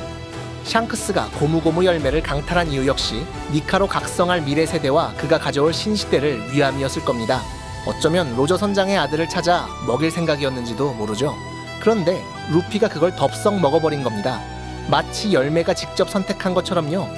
게다가 이 루피란 녀석, 이제 보니 로저 선장과 똑같은 이야기, 즉 대연회의 꿈을 말하는 게 아니겠습니까? 이에 아마 샹크스는 팔 하나를 루피에게 걸어봐도 괜찮겠다고 생각했을 겁니다. 어쩌면 임과의 계약이 새겨진 그 팔을 뜯어낼 유일한 방법 자체가 악마의 능력을 무력화하는 바다에 헌납하는 것이었을지도 모르죠. 그리고 후일, 지금에 이르러 루피의 숲에서 속 니카의 모습을 처음 본 샹크스는 비로소 이것이 로저 선장이 기다려왔던 그 태양의 신 니카로구나 라고 홀로 생각했던 겁니다. 그리고 이들의 꿈을 이루기 위해선, 그리고 원피스라는 수를 따기 위해선 지리적으로도 사회적으로도 세계 정부와의 대전쟁이 불가피하죠. 여기까지가 원피스의 정체와 조이보이의 꿈에 관해 제가 세운 가설입니다. 그러나 중요한 의문이 하나 더 남습니다. 그래서 과연 딜은 무엇일까요? 사실 이게 오다 선생님이 떡밥 중에 가장 마지막으로 풀고 싶어 하는 것일지도 모릅니다. 왜냐하면 진짜 증거가 거의 없거든요. 그러니 이 빈 곳은 그냥 조이보이의 꿈과 원피스의 정체와 관련지어 제 직관과 상상력으로 채워보도록 하죠. D는 어쩌면 그냥 기울인 술잔 그림일지도 모릅니다. 루피가 에이스 사보와 나눴던, 그리고 사나 해적단들과 나눴던 바로 그 술잔이요. 원피스는 해적 만화의 탈을 쓰고 있지만 야쿠자물 같은 정서를 담고 있죠. 그래서 중요한 순간마다 원피스의 해적들은 서양식 맥주잔이 아니라 이런 모양의 일본식 술잔 사카즈키를 기울입니다. 이는 일본 문화에선 형제 혹은 친구가 되는 걸 의미하죠. 그런데 놀라운 사실이 하나 있습니다. 사카즈키는 어원적으로 술을 뜻하는 사케라는 단어와 잔 혹은 그릇을 뜻하는 고대 일본어 츠키라는 단어가 합쳐진 것인데, 츠키라는 발음은 당시나 지금이나 다를 의미하는 츠키와 완전히 동음이의어기 때문이죠. 게다가 이 모양은 모르는 사람에겐 반달 모양으로도 보일 수 있죠. 그러니 어쩌면 할리에 등장하는 반달의 사람은 D의 일족을 뜻하는 것일지도 모릅니다. 그렇다면 베가펑크의 이야기, 이 부분도 어느 정도 설명이 가능합니다. 베가펑크는 D가 무엇이라고 말하기보다는 무엇이 아닌지를 설명하려는 것 같습니다. 이는 마치 비비와 루피 해적단이 나눈 X 표식과도 비슷하죠. 이걸 억지로 읽는다면야 X로 읽겠지만 이건 X가 아닙니다. 또한 X로 시작하는 어떤 단어를 뜻하지도 않죠. 이건 그저 진짜 동료들끼리만 아는 친구의 상징입니다. D도 아마 그랬지 않았을까요? 만일 베가펑크가 말하다 끊긴 모로 시작하는 단어가 본래이라는 뜻인 모토노라면 현재 D는 원래의 모습이나 의미와는 다름을 뜻할 수 있으니까요. 처음에 이는 아는 사람들만 아는 반달을 닮은 기울어진 술잔의 그림이었을 겁니다. 우정과 만남의 기약을 상징하며 나눈 친구의 증표였겠죠. 하지만 조이보이가 실패한 이후 그 약속을 지키지 못한 채 뿔뿔이 흩어진 D의 일족들은 미래 세대가 그들의 꿈을 이루어주길 바라는 마음으로 D를 대대로 전승하려 이름의 가운데에 넣었을 겁니다. 그러나 임과 세계 정부의 박해 속에서 모두가 점점 그 의미를 잊어버리고 말았겠죠. 사람들은 물었을 겁니다. 네 이름의 그 D는 뭐야? 아무도 그 그림을 반달이나 술잔으로 보지 않았습니다. 그리고 D의 일족들 또한 답했겠죠. 몰라. 하지만 뭔가 중요한 것 같아. 이쯤에서 전 빙크스의 술이라는 노래를 짚어보고 싶습니다. 제 느낌에 이 노래는 원피스 스토리 전체를 관통하는 너무나 중요한 노래입니다. 원피스는 술일 거라는 제 가설과 실패한 조이보이의 꿈, 그리고 흩어진 D의 스토리를 상상하며 들어보면 더욱 그렇죠. 이 노래는 언뜻 보기엔 행복한 출항과 항해의 노래 같지만 내용을 자세히 보면 결국 화자들은 폭풍우 앞에서 드럼을 울리며 태양을 갈망하다 결국 애타게 손을 흔들어도 다시는 서로 만나지 못한 채 죽어 백골이 됩니다. 이상하죠? 고작 술을 전하러 바다로 나갔을 뿐인데 노래 속 화자들은 애달프게 사별하고 말았던 것입니다. 저는 원피스 세계에서 이 노래를 만든 과거 인물들이 등장하게 된다면 그 정체가 될 확률이 가장 높은 건 바로 조이보이 해적단이라고 생각합니다. 지금 우리가 정의 든 밀짚모자 해적단처럼 조이보이도 해적인 이상 그 배에 함께 탄 동료들이 있었을 테니까요. 그 후보로는 에메트, 그리고 즈니샤나, 네펠타리 릴리 정도를 들 수 있겠죠. 그리고 빙크스가 대체 뭔지, 혹 조이보이의 배에 타고 있던 상디 같은 요리사의 이름일지, 혹은 조이보이의 본명이나 고대 왕국의 이름일진 몰라도 이들은 술, 즉 원피스를 전하러 가다가 거대한 폭풍우를 맞닥뜨렸고 가사대로 해방의 드럼을 울리며 맞섰지만 전멸하여 달밤을 맞이하고만 겁니다. 그러고도 그들은 이 이야기를 끝없이 덧없이 즐거운 이야기라고 부른 것이죠. 예, 즐거운 이야기가 맞습니다. 노래는 이어 불러주는 사람이 있는 한 끝나지 않으니까요. 자, 그럼 이쯤에서 엘바프 닥서 전체를 정리해보도록 하죠. 제 이전 모든 가설들을 참고해서요. 저는 그림 전체의 왼쪽을 제3세계, 즉 현재 루피의 이야기로 봅니다. 어쩌면 조이보이 이야기도 섞였는지도 모르죠. 그리고 반대쪽 그림 전체의 오른쪽은 과거, 제1세계와 제2세계로 봅니다. 가장 오른쪽부터 보자면 이 연기가 나는 아파트, 그리고 그 아래 톱니바퀴 등은 1세계 산업 문명을 뜻합니다.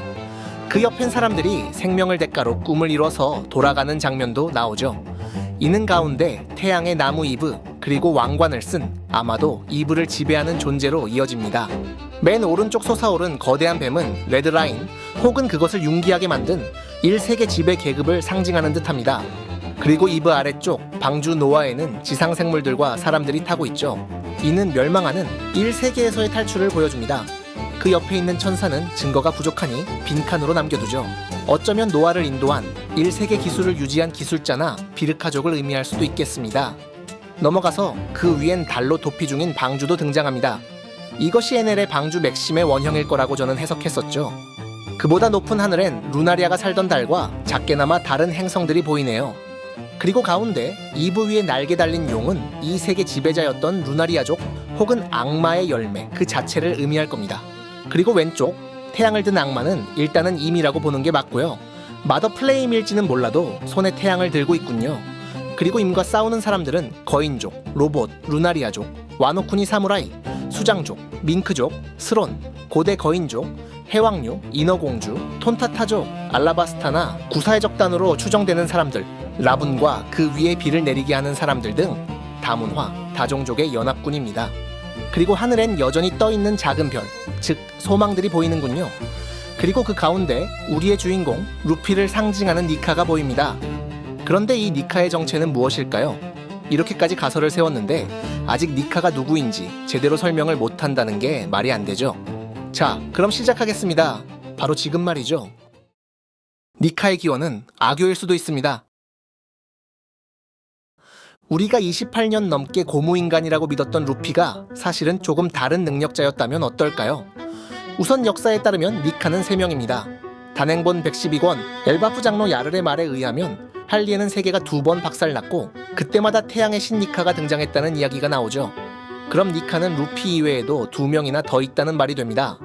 현재의 니카는 루피겠지만 앞서 세계가 2번 멸망했을 때 나타난 니카들은 루피와는 다른 인물일 테니까요. 그럼 당연히 2대 니카는 원작에서 묘사되었듯 루피와 같은 니카 열매를 먹은 조이보이일 텐데요. 그렇다면 베일에 쌓인 1세계 니카, 원조 니카의 정체는 대체 뭘까요? 니카라는 신은 애초에 의문점이 너무 많습니다. 우선 니카라는 이름이 너무 근본이 없죠.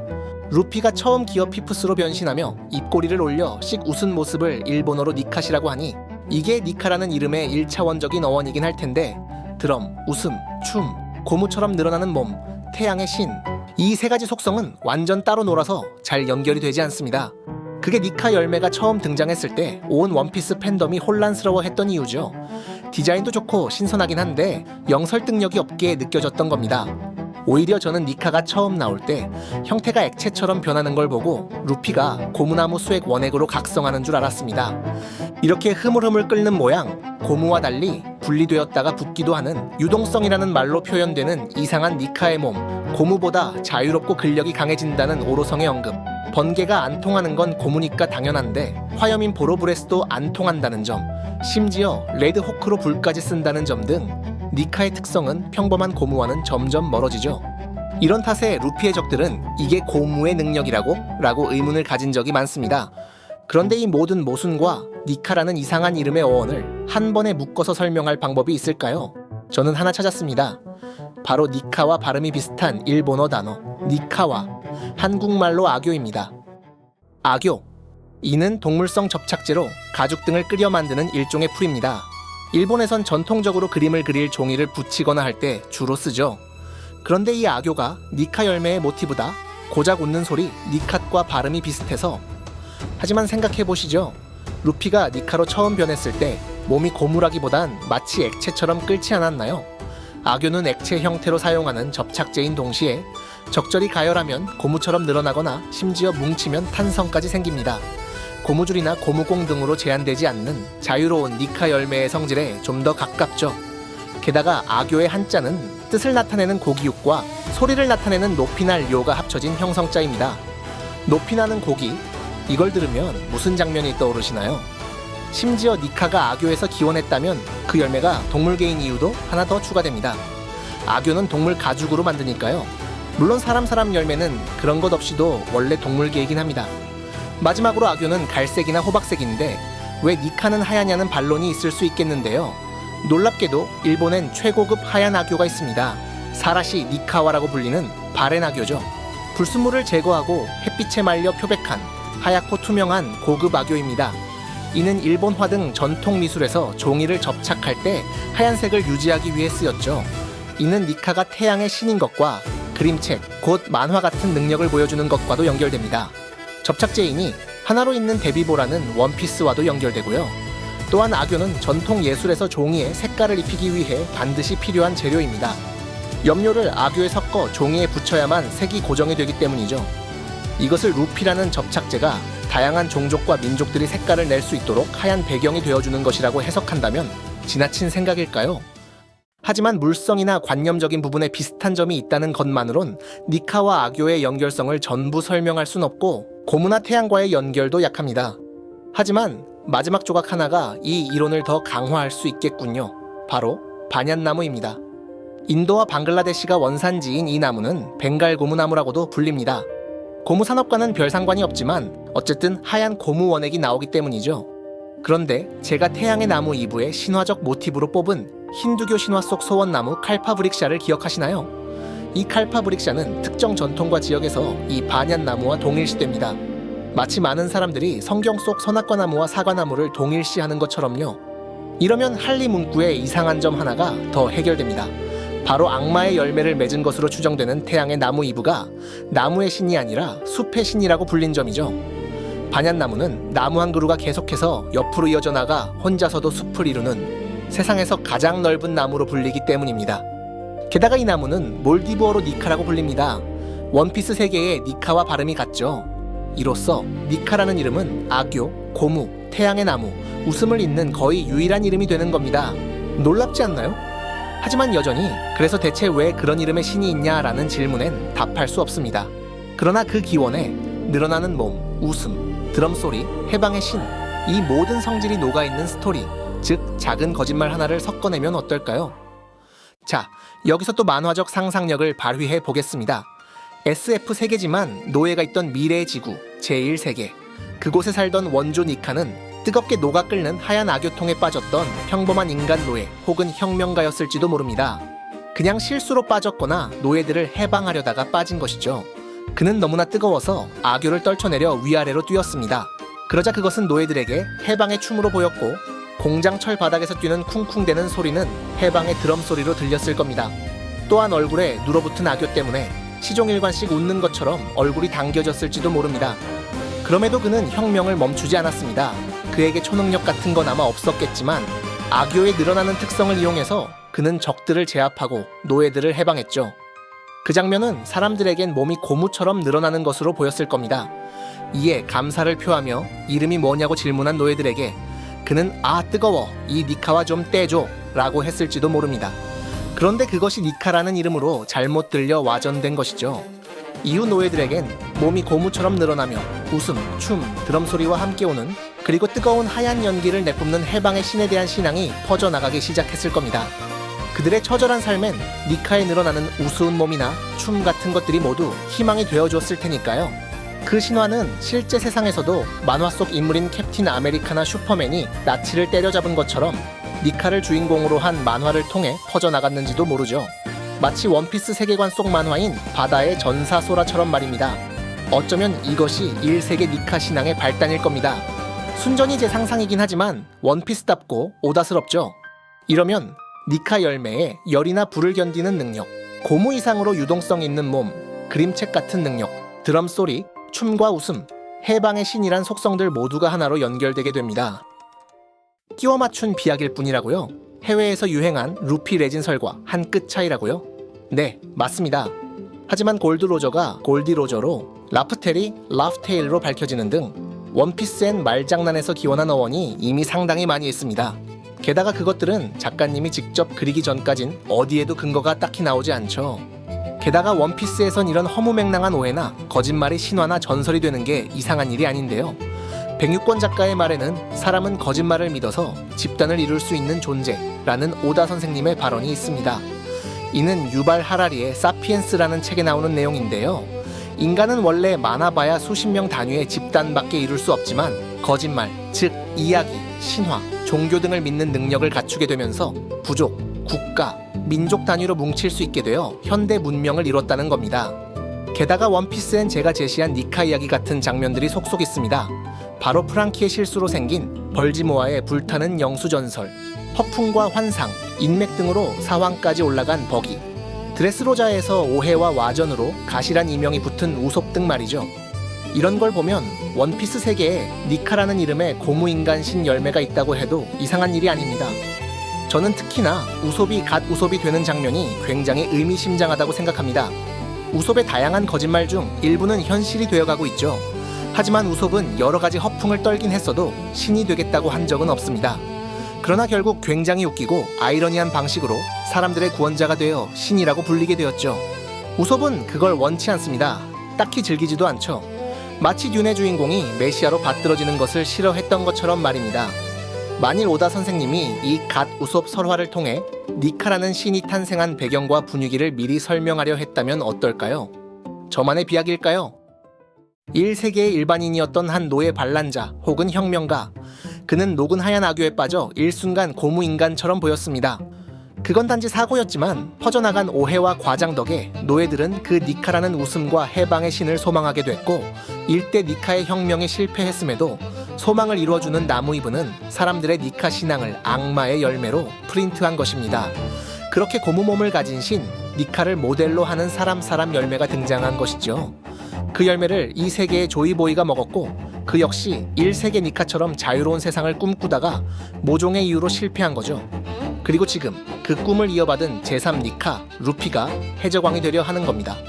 마치 사보 에이스, 루피 순서대로 항해에 나서는 장면과도 비슷하게요. 이는 해적왕 로저의 말 또한 떠올리게 합니다. 계승되는 의지, 사람의 꿈, 시대의 일렁임, 인간이 자유의 답을 찾는 한 그것들은 절대로 멈추지 않습니다.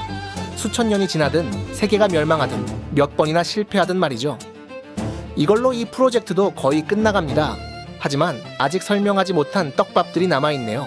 바로 임의 계획과 검은 수염의 정체, 그리고 라프텔의 위치와 샹크스의 비밀, 원피스의 엔딩입니다. 제 가설로 그것들까지 설명해 낼 수 있냐고요? 네, 역시나 약간의 상상력을 첨가한다면 가능합니다. 바로 지금 증명해드리죠. 임의 정체는 크라켄일지도 모릅니다. 아, 원피스에 이 유명한 바다 괴물이 드디어 나오는 걸까요? 크라켄. 이 북유럽 출신의 괴물은 서양에선 문어에 가까운 이미지이지만 대왕 오징어의 이미지도 함께 갖고 있죠. 일본에선 오히려 이쪽에 더 가깝습니다. 유희왕이나 롱맨, 가면라이더에서도 크라켄이라 이름 붙은 몬스터는 전부 오징어 형태이고, 멀리 갈 것도 없이 원피스에 등장한 크라켄도 루피에 의해 수름해, 즉 오징어포라는 별명이 붙은 걸 보면요. 그러니 만일 임의 모티브가 크라켄이라면 오징어와 문어의 양쪽 특성을 다 가지고 있을 거라 예상할 수 있습니다. 그러면 저는 왜 임의 모티브가 크라켄이란 결론에 도달했을까요? 그 등장은 당시 원피스 팬덤의 큰 충격이었습니다.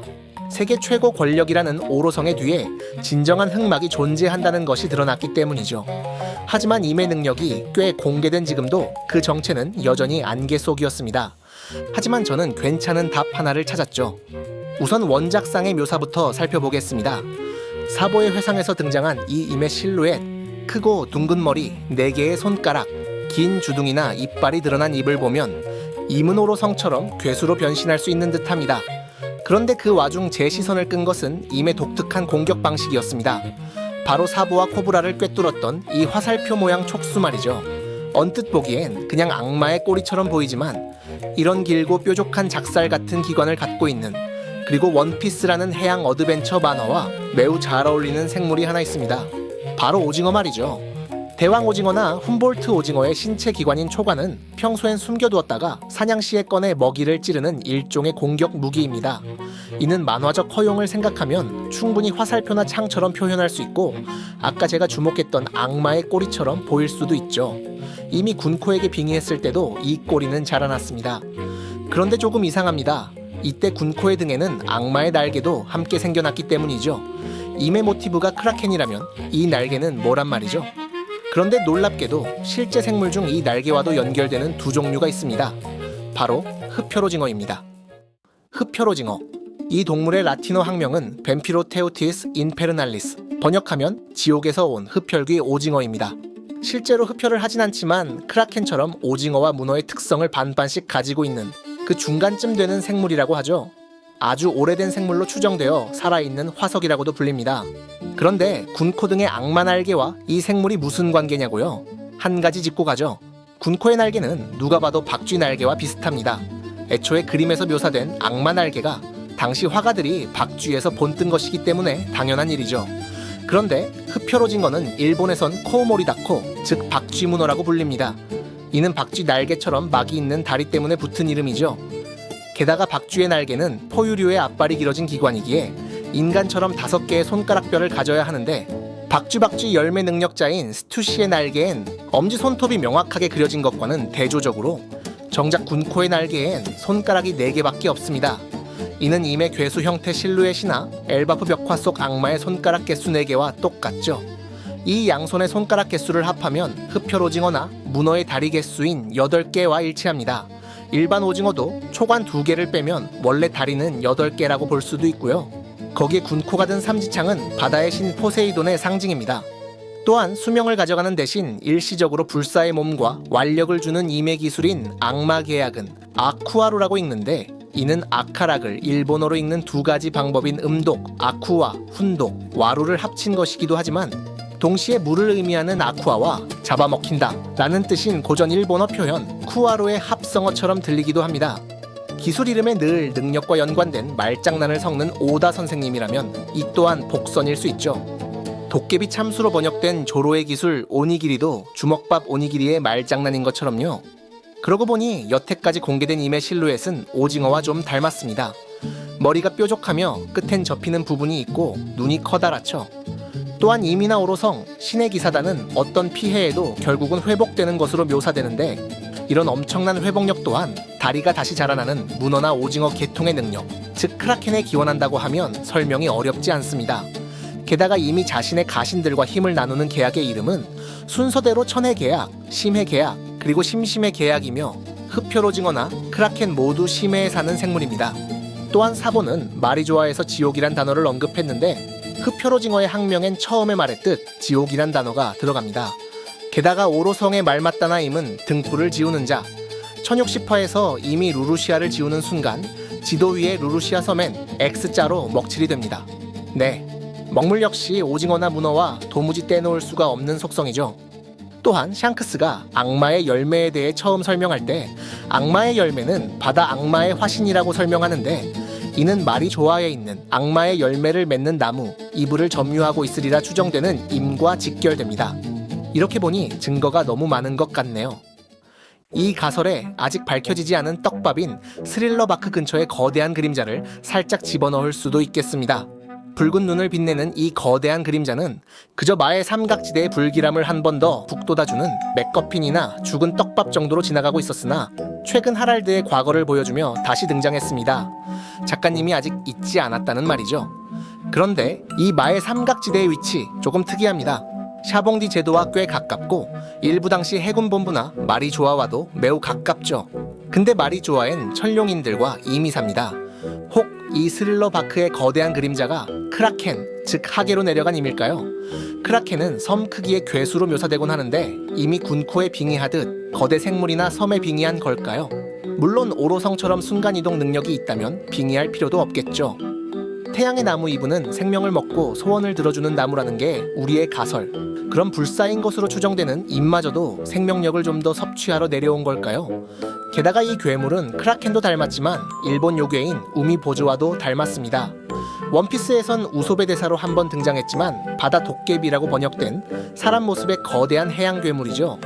오로성이 전원 일본이나 동양 요괴인이 그 정점인 임이 우미보즈라면 이 또한 이상한 연결이 아닙니다. 임의 원어 이름인 이무를 거꾸로 하면 바다를 뜻하는 우미가 되는 것도 흥미롭고요.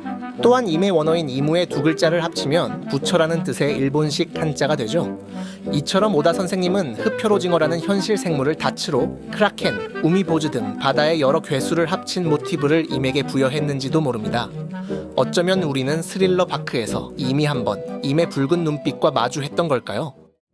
그러면 이제 사람으로서의 임의 출신과 철학, 목표에 대해서도 분석해봅시다. 임은 예전 영상에서도 제가 말했듯이 처음부터 신이나 왕은 아니었을 겁니다. 임이 사용하는 누카세라는 헛소리 치워, 개소리마 정도의 어감을 가진 말이나 임을 온타이, 즉 어르신, 총수님, 큰형님 정도 어감의 단어로 부르는 신의 기사단을 보면 더욱 그렇죠. 이는 정식 단행본에선 큰형님에서 형을 뺀 큰님이라는 기묘한 단어로 번역되었습니다.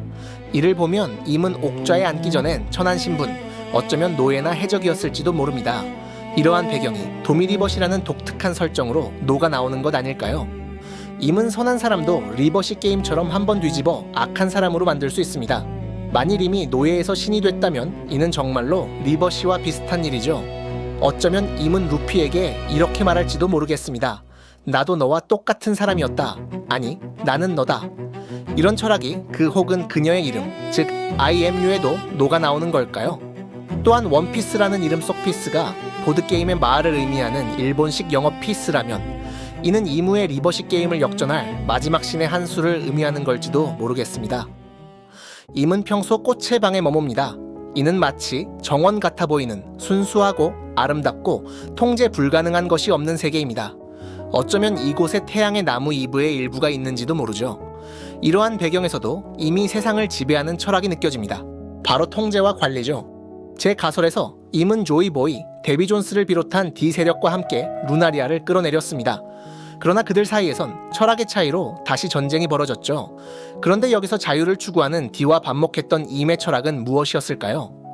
1세기 때는 노예였던 루나리아족이 레드라인 위로 오자 독재자이자 악마가 되었습니다. 그리고 그들을 끌어내린 D나 임도 옥좌에 앉으면 똑같은 일이 벌어지겠죠. 그 생각에 도달한 임은 한 가지 아이디어에 집착했을 수 있습니다. 이것은 영원한 리버시 게임이다. 검은색을 뒤집어 하얀색으로 만들어봤자 다음 차례가 오면 다시 검은색으로 뒤집힐 뿐이다. 이 게임을 멈추고 복수의 굴레를 멈추려면 이 게임판 자체를 없애야 한다. 옥좌를 비워라, 지워라, 먹칠해라. 루나리아가 신이었다는 과거, 그리고 우리가 노예였다는 과거 모두 사라져야 한다. 그래야 고요한 하나의 작은 세상이 온다. 그걸 막는 존재들은 벌레일 뿐이다. 이 정원에 잎을 갉아먹는 벌레는 필요 없다. 벌레 몇 죽이는 걸 두려워하지 마라. 고대 병기를 사용하고 하계는 수몰시켜라. 내가 원하는 세상은 무의 세계, 아무 갈등도 없는 세계다. 무섭지 않나요? 이건 마치 어린아이 같은 발상입니다. 밖은 위험해. 그러니 통제할 수 있는 나만의 세상을 만들 거야. 임의 이런 어린아이 같은 면모는 비비가 갖고 싶다 라는 말과 그 조상 릴리의 초상화를 아직도 보관하고 있는 점에서도 보입니다. 아마도 후일 임은 비비를 납치할 것이고 이는 그 동료인 루피 해적단과의 충돌로 이어지겠죠. 통제와 검게 먹칠하기. 이것은 루피나 조이보이가 추구한 하얀 종이에 누구나 자유롭게 그림을 그리는, 또한 친구와 함께 마시고 모험하는 자유와는 정반대입니다. 작가님이 가장 이상적인 아이의 모습으로 생각하고 그렸다는 루피, 반면 그 적인임은 가장 이상적이지 않은 아이일 수 있다는 것이죠. 그러나 의문이 하나 남습니다. 임은 이미 마리조아의 국보, 생명을 대가로 소원을 들어주는 태양의 나무 이브와 수술수술 열매를 이용한 불로 능력을 얻었습니다. 그런데 어째서 이런 능력으로도 세상을 완전히 지배하지 못했을까요? 그리고 왜 마더플레임 탈취 전까지는 루루시아 왕국을 단번에 지워버린 우라노스로 추정되는 그 강력한 고대병기를 사용하지 못했을까요? 우리는 1세계로 가서 그 해답을 찾아볼 수 있겠습니다. 베가펑크는 태양에 도달하려다가 이카로스처럼 추락했습니다. 세상 모든 사람에게 무한한 에너지를 주려 개발한 마더플레임이 임에게 넘어가 고대병기의 동력원이 되고 말았죠. 이것이 만일 제1세계에서 태양의 나무 이불을 개발한 과학자에게도 똑같이 적용되는 모티브라면 어떨까요? 생각해보면 소원을 들어준다라는 개념은 파괴적이거나 나쁘다기보단 모두의 꿈을 이루어주는 착한 기술처럼 들립니다. 다만 이것을 사람들이 악용할 수 있다는 상상을 하지 못하는 순수한 면이 위험한 것이죠. 이브의 개발자도 비슷했을 겁니다. 모든 사람의 꿈을 이루어주는 기술을 만들고 모두에게 공평하게 빛을 비추는 태양의 이름을 붙였으나 이는 세계의 대전쟁을 불러와 결국 인류 멸망이라는 파국 직전까지 치달았겠죠. 그 과학자는 그 순간 이 기술을 진정으로 모두에게 평등하게 적용할 수 있는 마지막 암호를 걸어놓기로 했을 수도 있습니다.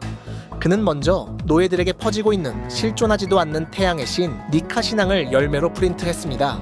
그리고 진정으로 모두에게 자유와 해방을 줄 수 있는 인물이 그 능력을 각성할 수 있도록, 그리고 그의 심장 소리, 해방의 드럼만이 이브의 에너지와 고대 병기를 진정으로 사용할 수 있도록 사용자 권한을 제한했을 겁니다.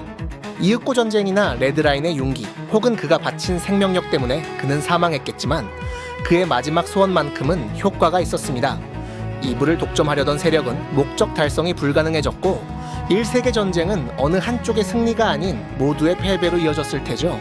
세월을 넘어 2세계로 가보아도 레드라인 위에 내려와 이브를 가진 루나리아족 또한 니카가 없었기에 이브 능력을 완전히 사용할 수 없어 악마의 열매를 생산하거나 관리하는 정도에 그쳤을 겁니다. 3세계를 연 임도 마찬가지의 처지였겠죠. 임은 수술수술 열매가 준 불로 능력으로 이브를 지배해 오로성이나 신의 기사단의 불사 능력, 텔레포트 능력, 빙의 능력, 계약을 통한 지배 능력을 얻었을지 모르나 고대 병기만큼은 가동할 수 없었습니다. 이는 에메트의 사례처럼 조이보이, 즉 니카의 심장 소리로만 가동할 수 있었으니까요. 그래서 마더플레임이라는 꺼지지 않는 불꽃을 가지고도 임은 고대 병기를 일시적으로 시험 가동하는 정도에 그친 겁니다. 이러면 골디 로저가 우린 너무 빨랐다 라고 한 이유와 샹크스가 니카를 알고 있는 듯이 묘사된 이유가 드러납니다. 고대 병기를 가동하여 지형을 바꿀 니카의 심장 소리가 없다면 원피스는 아직 따선 안 될 축배니까요. 그들은 세계의 진실에 도달해 조이보이가 알려준 니카의 비밀 또한 알게 되었던 것이죠. 그럼 임을 물리치기 전 원피스는 어디서 찾아야 하는 걸까요? 우리는 이제 라프텔의 위치를 알아내기 위해 샹크스의 비밀도 파헤쳐야만 합니다. 바로 지금 말이죠. 샹크스는 라프텔로 가는 방법을 알고 있을지도 모릅니다. 루피의 조력자라고 생각했던 샹크스가 원피스로 향하는 마지막 관문이라면 어떨까요? 여러분도 기억하고 있을 겁니다. 흰수염 해적단과 해군의 대전쟁, 즉 정상전쟁을 멈추기 위해 온 샹크스는 하루 전에 신세계에서 백수 해적단과 소규모 충돌을 빚고 그랜드라인 전반부인 해군 본부에 등장했죠. 이에 사람들은 그들이 어떻게 이렇게 빠르게 도착할 수 있었는지 의문을 표했습니다. 알다시피 신세계에서 그랜드라인 전반부인 낙원으로 가는 방법은 두 가지밖에 없습니다. 코팅선으로 잠수를 해 어인섬을 통해 오거나 배를 버리고 마리조아의 허가를 받아 레드라인을 넘는 것이죠. 그러나 두 방법 모두 하루는커녕 몇 주가 걸릴지 모르는 기나긴 여정입니다. 그렇다면 신세계 후반에 있던 샹크스 해적단은 무슨 방법을 사용해 시간을 그토록 단축할 수 있었던 걸까요? 속어법을 사용해 봅시다. 빨간머리 해적단에 순간이동 관련 열매 능력자가 있을 수도 있지만 그러면 유명 해적들의 정보에 능통한 해군이 의아해할 이유가 없어지죠. 샹크스가 철룡인 출신이니 임의 어비스 순간이동을 사용했을까요? 그러나 이는 다른 해적단은 이용할 수 없고 샹크스가 아직도 그들과 내통할 가능성은 낮다고 봅니다. 그렇다면 무슨 방법이 남을까요? 저는 한 가지 미약한 가능성을 포착했습니다. 바로 루루시아 왕국을 사라지게 한 그 레이저비에서 말이죠. 신의 이름을 가진 고대 병기. 로빈의 언급에 의하면 그것들은 세 종류가 있습니다. 바로 플루톤, 포세이돈, 우라노스죠. 플루톤은 한 발만 쏴도 섬 하나를 날릴 수 있는 전함으로 언급되어 있고 지금은 와노쿠니 아래에 잠들어 있습니다. 이에 대항하기 위해 남겨진 플루톤 설계도는 갈레라 컴퍼니를 통해 이어져 내려오고 있었으나 프랑키가 불태워버렸죠. 또한 포세이돈은 수백 년에 한 번씩 태어난다는 해왕류에게 명령을 내릴 수 있는 인어공주인 시라옷이었습니다. 그러면 우라노스는 어떤 존재일까요? 베가펑크는 자신이 개발한 꺼지지 않는 불, 마더 플레임을 도둑 맞았다고 언급했고 이것이 고대 병기를 가동한 것 같다고 말했습니다. 그리고 루루시아 왕국 위엔 거대한 그림자가 드리워졌고 그곳에서 내린 레이저비에 의해 섬이 사라진 자리엔 메워지지 않는 거대한 바다 구멍이 생겼죠. 그 며칠 뒤 일어난 지진 후엔 전 세계의 해수면이 1m 상승했고요. 이런 상황들을 종합해서 보면 루루시아 왕국을 지운 병기는 우라노스이고 우라노스는 마치 공중에 떠다니는 도시나 섬처럼 보입니다. 천공의 성 라퓨타라는 고정관념에서 벗어나기 어렵기 때문일까요? 그러나 아직 이 병기가 포세이돈처럼 생물 병기일지 아니면 기상현상이나 다른 것일지는 알 수 없습니다. 개인적으로 제가 이 우라노스에 관해 세운 가정은 하나 있습니다. 바로 이 병기가 날씨를 조작하는 능력을 지녔단 것이죠. 이는 우리의 가설인 원피스 미래 지구설에 기반합니다. 제 채널 첫 번째 영상에서 말했듯 원피스 세계가 미래의 지구라면 현재 지구와 원피스 행성 사이의 지리적 차이는 반드시 설명되어야만 합니다. 대표적으로 해왕류들이 기거하는 캄벨트, 레드라인, 그리고 달과 이어진 달 표면에 존재하는 공기가 있죠. 저는 순서대로 캄벨트는 포세이돈, 레드라인은 플루톤, 그리고 달의 대기는 우라노스로 만들어진 것이 아닐까 하는 상상을 해봤습니다. 플루톤이야 전함이라는 식으로 묘사되긴 하지만 한 발만 쏴도 섬을 날려버린다는 무기가 평범한 대포는 아닐 테죠. 어쩌면 지각 아래의 마그마를 조작하는 장치일 수도 있을 겁니다.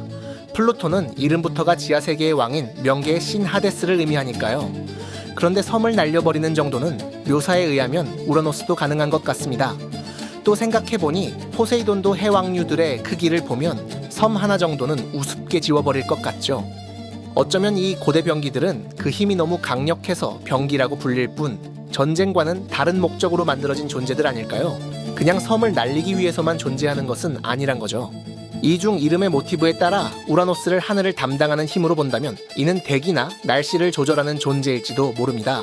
그리고 그 조절 가능한 범위는 고작 태풍이나 가뭄 정도가 아닐지도 모르죠. 달과 이어지는 대기의 통로를 만들 수 있을 정도라면 그것은 미래 인류의 테라포밍 머신 같은 것이었을지도 모릅니다. 그렇다면 해가 지지 않는 애니에스 로비도 우라노스에 의해 영원히 맑은 낮이라는 기후로 테라포밍된 것이고 루루시아 왕국이 사라진 날의 날씨도 레이저 호우로 고정된 것일지도 모르죠. 고대 병기란 그만큼이나 상식을 벗어난 존재였던 것일까요? 근거가 빈약한 가정은 벗어나 조금 더 과학적인 이야기를 해보죠. 이 루루시아 왕국이 있던 자리에 난 거대한 구멍. 조금 이상합니다. 아무리 원피스가 만화라고 해도 바다에 메워지지 않는 싱크홀이라니요. 물리적으로 불가능한 일이죠. 거대한 공기 기둥이 박혔다고 가정해 보려 해도 그럼 가장자리를 따라 흘러내리는 바다 폭포는 말이 안 됩니다. 이것은 원피스 행성 자체의 구조 탓에 생겨난 지형이라고 볼 수밖에 없죠. 애니에스 로비도 마찬가지고요. 그럼 이 푸른 별의 생김새는 어떻단 말일까요? 생각해보면 원피스 세계가 미래 지구라면 가장 이상해 보이는 지리적 조건은 바로 레드라인입니다. 다른 영상들에서 제가 말했듯 1세계의 멸망은 이 레드라인의 융기 탓이었을 테죠. 그러나 레드라인은 그냥 평범한 육지가 아닙니다. 이것은 말도 안 되는 높이와 넓이를 가진 세계 최대의 대륙이죠. 이런 지형이 생기려면 무지막지한 양의 마그마가 필요합니다. 그렇다면 원피스 행성 내부엔 레드라인을 만들기 위해 빠져나간 막대한 양의 마그마가 남긴 거대한 공간이 있는 걸까요? 이는 어쩌면 루루시아 왕국이 사라지고 나서 일어난 지진과 해수면 상승의 원인일지 모릅니다. 전지구적 사건이었던 이 지진은 레드라인 위 천룡인들이 거주하는 마리조아까지 흔들었습니다. 이는 레드라인이 더 융기하고 나머지 지각이 가라앉는 장면을 묘사한 것일지도 모르죠. 베가펑크가 세계가 가라앉을 것이라고 표현했듯 해수면 상승은 사실 지각이 가라앉는 과정일지도 모른다는 겁니다. 이러면 바다에 구멍이 뚫렸는데 도리어 반대로 해수면이 올라간다는 모순이 해결되죠. 바닷물이 빠지는 정도보다 레드라인이 융기한 탓에 지각이 더 많이 가라앉았단 것입니다. 이는 NES 로비와 가까운 워터7이 계속해서 지반 침하로 인해 해수면이 높아지는 서민점과도 원리가 같죠. 또한 NES 로비와 루루샤 왕국 자리에 메워지지 않는 구멍을 통해 바닷물이 어디로 가고 있는지도 실마리가 잡힙니다.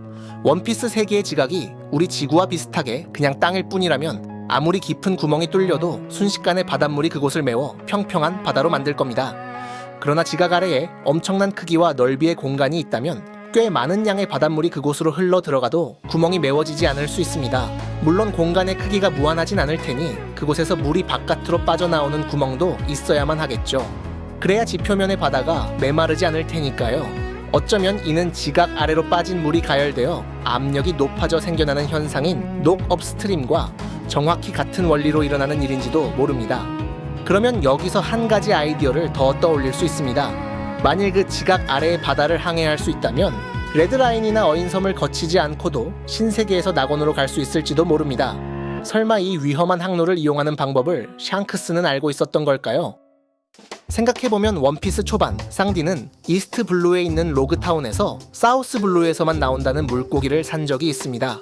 그러나 사우스 블루는 캄벨트와 그랜드 라인을 넘어야 나오므로 굉장히 머나먼 곳이죠. 어쩌면 이 물고기는 다른 루트, 예컨대 바다 아래 바다의 급속 해류 같은 것을 통해 이곳에 등장한 걸까요? 마치 태풍에 휩쓸려 다른 대륙까지 날려가 버린 앵무새처럼 말이죠. 이렇듯 지구 모든 바다가 그곳으로 밀려든다면 그곳이야말로 상디가 찾는 올 블루의 제일 후보인지도 모릅니다. 그 바다는 지구의 핵과 상대적으로 가까워 지열로 인해 마치 온천처럼 끓고 있을 수도 있죠. 그럼 아마 무지막지한 괴물 해류와 태양 빛이 들지 않는 어둠이 끝없이 펼쳐진 곳이겠고요. 사실상 심해보다도 더 위험한 심해, 즉 심심해일지도 모른다는 겁니다. 어쩌면 이미 가신과의 계약에서 이미 현실에도 있는 단어인 초심해가 아닌 심심해라는 단어를 쓴 이유도 이런 지리적 비밀을 언급한 것일지도 모르죠. 그런데 이런 고립된 공간이 원피스 세계에 존재한다면 이는 무언가를 숨기기에 최적인 장소일지도 모릅니다. 만일 여러분이 조이보이가 되어서 원피스를 숨긴다면 어디를 택할 건가요? 하늘섬, 달, 심해, 혹은 심해, 아래의 심심해. 어디든 재미있겠지만 임과 세계정부의 눈을 피하려면 도달하는 것만으로도 목숨을 걸어야 하는 곳에 숨기는 게 가장 좋지 않을까요? 라프텔에 관해서 좀 이야기해봅시다. 라프텔의 위치는 로드 포네그리프가 가리키는 4개의 좌표를 연결해야 알 수 있다고 알려져 있는데 이는 조금 이상합니다. 라프텔이 평범하게 지도 위에 고정된 섬이라면 그곳에 도달할 방법이 아예 없는 것은 아니니까요. 조난한 사우로가 우연히도 오하라에 도착한 것처럼 바다 위의 섬이라면 아무리 그곳이 신세계라도 어떻게든 그곳에 도착한 사람들이 있을 겁니다. 예컨대 루피 해적단조차도 기록 지침과 관련 없이 드럼섬에 도착했죠. 그러나 만일 라프텔이 지각 아래에 있다면 평범한 방법으론 아무도 도달할 수 없는 섬임이 명백해집니다. 또한 섬들 사이의 자기장을 이용해 다음 방향을 잡는 기록 지침이 라프텔을 향할 땐 소용없어지는 이유도 어느 정도 설명이 되죠. 두꺼운 지각층이 방해할 테니까요. 더 나아가 이런 생각도 가능하겠습니다. 어쩌면 로드 포네그리프 4개를 모아도 그 지도상의 교차점에 라프텔은 없는지도 모른단 거죠. 그 교차점은 2차원인 지도가 아닌 3차원의 지구본 위에서 계산해야 하는 것일 수도 있으니까요. 조이보이 스타일의 장난인 것이죠. 지구 같은 공면 위에서 4개 좌표의 교차점을 찾으면 그 점은 표면이 아닌 내부에 위치하게 되니까요. 이러면 위대한 항로를 한 바퀴 돌아야만 루피가 해적왕이 되는데 리버스 마운틴엔 신세계로부터 이어진 물길이 없는 부분도 설명이 됩니다. 다른 길을 찾아야만 한다는 거죠. 또한 로저 해적단이 원피스를 찾아내는 장면에서 묘사된 이 구름이나 수증기 같은 그림도 꽤 의미심장하죠. 만화 속에서 움직이는 것은 모두 자신이 직접 그린다는 오다 선생님이 굳이 이런 배경에 시간을 할애한 이유가 뭘까요? 어쩌면 이건 심심해의 뜨거운 바다 때문에 생겨난 수증기를 표현한 것은 아닐까요? 그러나 묘사된 라프텔은 지하 아래의 지하라기엔 전혀 어둡지 않습니다. 그러나 우리는 이미 비슷한 곳을 알고 있죠. 바로 어인섬입니다. 그곳은 태양의 나무 이브의 뿌리로 인해 밝습니다. 어쩌면 원피스가 숨겨진 곳 또한 어인섬보다 더 아래 태양의 나무 이브의 뿌리 끝이 닿는 마지막 장소인 걸까요? 이미 거주하는 성지 마리조아의 수직 아래 말이죠. 일본에도 존재하는 속담 그대로 토우다이 모토쿠라시, 즉 등잔 밑이 어두웠던 걸까요? 만일 라프텔이 이 심심해에 있다면 로저 해적단은 그곳에 가는 방법을 알아냈을 겁니다. 그것이 로저배의 부선장이었던 레일리가 지금 샤봉디 제도에서 배 코팅을 업으로 하고 있는 이유인지도 모르죠. 다음 해적왕을 위한 준비를 하고 있던 것입니다. 그러면 그 배에 탔던 샹크스도 그 방법을 알고 있을 수 있습니다. 그 심심해를 항해하는 방법이 빨간 머리 해적단이 정상결전에 빠르게 도착할 수 있었던 비밀인지도 모르고요. 그러면 한 가지 의문이 생기는군요. 샹크스는 왜 라프텔에 먼저 가지 않을까요? 이유는 의외로 단순할지도 모릅니다. 심심해는 이론상 지표면의 바다만큼이나 넓을 수 있습니다. 혹은 그곳이 하나의 큰 공간이 아니라 개미굴처럼 연결된 매우 복잡한 곳일 수도 있겠죠. 끓는 바다, 무한한 어둠, 예측할 수 없는 길과 해류. 그런 곳에서 좌표 없이 항해를 무한히 지속할 순 없죠. 그조차도 로드 포네그리프가 가리키는 4개의 좌표가 있어야만 한다는 겁니다. 아니면 이런 상상도 가능하겠습니다. 샹크스는 조이보이나 로저 선장의 의지를 계승하지 않는 자에게 원피스가 넘어가지 않도록 지키고 있는 것일지도 모른다고요. 일종의 문지기 역할인 것이죠. 혹은 그는 로저와 같은 꿈을 꾼 루피가 그 꿈을 이룰 자격이 있을지 마지막으로 시험해보는 사람일 수도 있습니다. 그럼 루피와 샹크스는 한번 부딪힐지도 모르겠네요. 샹크스는 로저 선장에게 한 마지막 질문 이후 울었습니다. 전 아마 그 질문은 원피스를 찾았으니 이제 로저 선장의 꿈을 이룬 거야? 였을 거라고 봅니다. 그러나 로저는 아마 이렇게 답했겠죠. 아니, 우린 너무 일렀다. 하지만 나와 같은 꿈을 꾸는 다음 사람이 반드시 등장할 테니 네가 그 사람이 꿈을 이루도록 도와줘라. 너는 내 모자를 이어받은 내 아들이니까. 이에 샹크스는 그의 꿈을 이어서 꾸는 사람을 찾아 선장의 밀짚 모자를 맡겼는지도 모르죠. 그것이 루피겠고요. 어쩌면 루피가 원피스를 찾는 것보다도 루피와 샹크스가 다시 만나는 장면이 더욱 흥미로울지 모르겠습니다. 둘이 서로에게 어떤 반응을 보일지 저는 잘 예상이 안 되네요. 자, 그럼 이제 이메의 정체도 알았고 라프텔도 찾았으니 끝인가요? 그렇지 않죠. 저는 최종 보스와의 싸움이 남아있다고 봅니다. 그리고 그 정체에 대해선 지금 바로 설명하도록 하죠. 티치의 혈통인자는 셋일지도 모릅니다. 티치의 가장 은밀한 비밀이 위대한 항로의 전반부에 숨어 있었다면 어떨까요? 검은 수염 티치에 대해 논하려면 제일 먼저 나오는 질문이 있습니다. 그는 악마의 열매를 어떻게 2개나 먹었는가? 그것이 마르코가 언급한 몸의 구조가 이형이란 말과 어떤 연관이 있는가죠? 이에 대해선 이미 유명한 해석이 있습니다. 바로 그의 해적기를 보면 알 수 있는 것들인데요. 그의 졸리 로저엔 해골이 3개이며 그 뒤에 뼈, 즉 팔도 8개죠. 그런데 3과 8, 이 숫자를 동시에 충족하는 동물이 있습니다. 바로 문어 말이죠. 문어는 팔이 8개고 심장이 3개입니다. 몸 전체에 피를 보내는 채심장 하나와 아가미로 피를 보내는 아가미 심장 2개죠. 게다가 현재 검은 수염의 현상금 39억 9,600만 베리에 3996을 일본어 말장난인 고로아 와세로 읽으면 산코코로, 즉 세계의 마음이란 뜻이 됩니다. 많은 사람들이 이를 티치의 심장이 셋이거나 자아가 셋이라는 뜻으로 해석하죠. 잠을 자지 않는 이유도 그들이 돌아가며 자야 했기 때문이고, 루피와 조로가 티치를 처음 만났을 때 그를 보고 저 자식이 아니라 저 자식들이다 라고 했던 게 티치의 동료들을 말하는 게 아니라 그 신체가 이형임을 간파한 것이라고요. 열매 능력을 하나 더 먹을 수 있었던 이유도 거기서 찾죠. 또 최근 티치의 아버지가 데비디 지백으로 밝혀지며 그 조상은 조이보이 시절의 인물인 데비디 존스일 확률이 높아졌는데요. 유명 영화인 캐리비안의 해적 시리즈에 등장한 같은 이름의 캐릭터 역시 문어인간이죠. 오다 선생님이 이를 오마주한 걸까요? 그러나 저는 여기에 비슷하지만 조금 다른 관점을 더 하려고 합니다. 바로 베가펑크와 그가 개발한 그린블러드 기술, 그리고 버커니어족인 쿠마를 통해 말이죠. 쿠마 이야기를 조금 해봅시다. 그는 버커니어족입니다. 그는 그 사실 하나 때문에 철룡인에게 사냥당하고 노예가 되었죠. 그런데 그의 이야기 속 계속해서 주목받는 단어가 있습니다. 바로 피죠. 그가 버커니어족으로 밝혀진 계기도 피였고, 베가펑크가 놀란 것도 그의 피 때문이었습니다. 그런데 쿠마는 자아를 잃고도 본의를 지키러 돌아왔죠. 베가펑크는 이를 사랑 탓이라고 표현하긴 했지만 쿠마의 독특한 피가 무언가 역할을 한 것은 분명해 보입니다. 혹시 버커니어족의 특수함은 피에 존재하는 게 아닐까요? 자아를 잃고도 본의를 지키러 돌아온 쿠마의 몸에 의지를 가진 무언가가 하나 더 있고 그게 피와 관련이 있다는 거죠. 그러면 이는 그가 2명분의 혈통인자, 즉 DNA를 가졌기 때문인지도 모릅니다.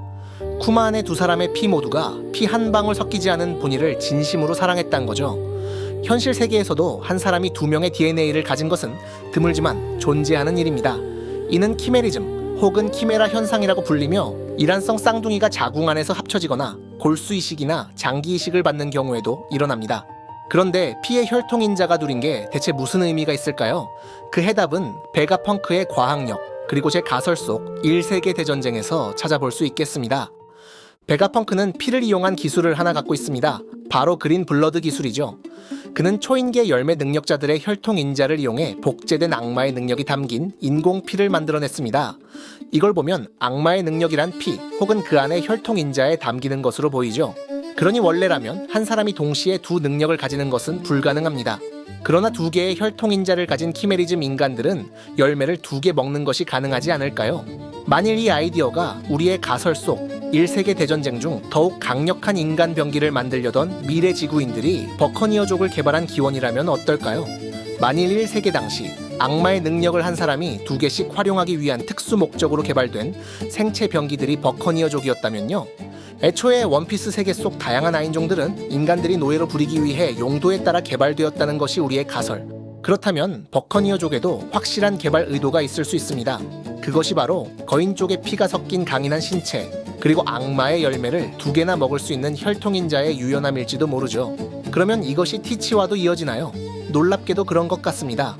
그것은 최근 연재된 갓벨리 사건에서 나온 대사로 알 수 있죠.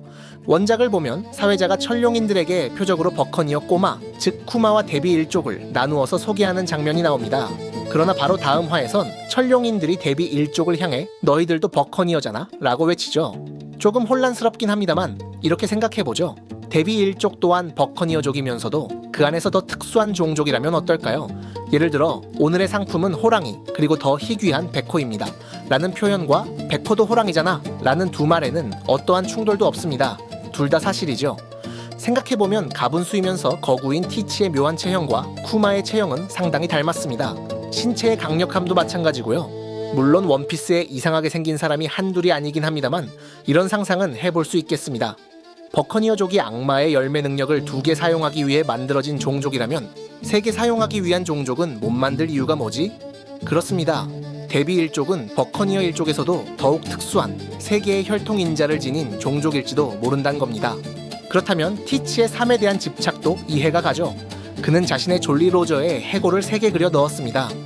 열매를 먹기 전에 사용하던 무기의 날도 허리춤의 총도 3개죠. 심지어 수염도 예쁘게 3개로 따았습니다. 이건 마치 스스로 자신이 삶과 관련이 있음을 강하게 인식하고 있는 듯한 모습입니다. 어쩌면 그가 잠을 자지 않는 것 또한 데비 일족이 버커니어족보다 업그레이드되는 과정에서 잠조차 자지 않는 슈퍼솔저로 만들어졌기 때문인지도 모르죠. 만일 그가 흰 수염배의 선인 마르코도 알았듯 자신의 혈통인자가 3개임을 알았고 악마의 열매는 피에 깃든다는 것도 알았다면 대담하게 2번째 열매 먹기라는 도박을 시도해 보았는지도 모릅니다. 어쩌면 그가 드럼 왕국을 침공한 이유도 거기 있었을까요? 드럼섬, 지금은 사쿠라 왕국이 존재하는 그곳은 의료대국으로 유명하며 초파의 고향입니다. 이제 와서 생각해보면 드럼섬의 의료기술은 최소한 신세계 수준, 조금 과장하면 베가펑크 수준입니다. 그러면 이곳을 티치는 왜 침공했을까요? 루피 해적단이 드럼섬에 처음 도착했을 때 이미 드럼 왕국은 검은 수염 해적단에 의해 멸망해 있었습니다. 그럼에도 딱히 티치가 드럼섬에서 무언가 약탈했다거나 그곳을 지배했다거나 하는 묘사는 없죠. 하지만 티치는 루피와 달리 아주 철두철미합니다.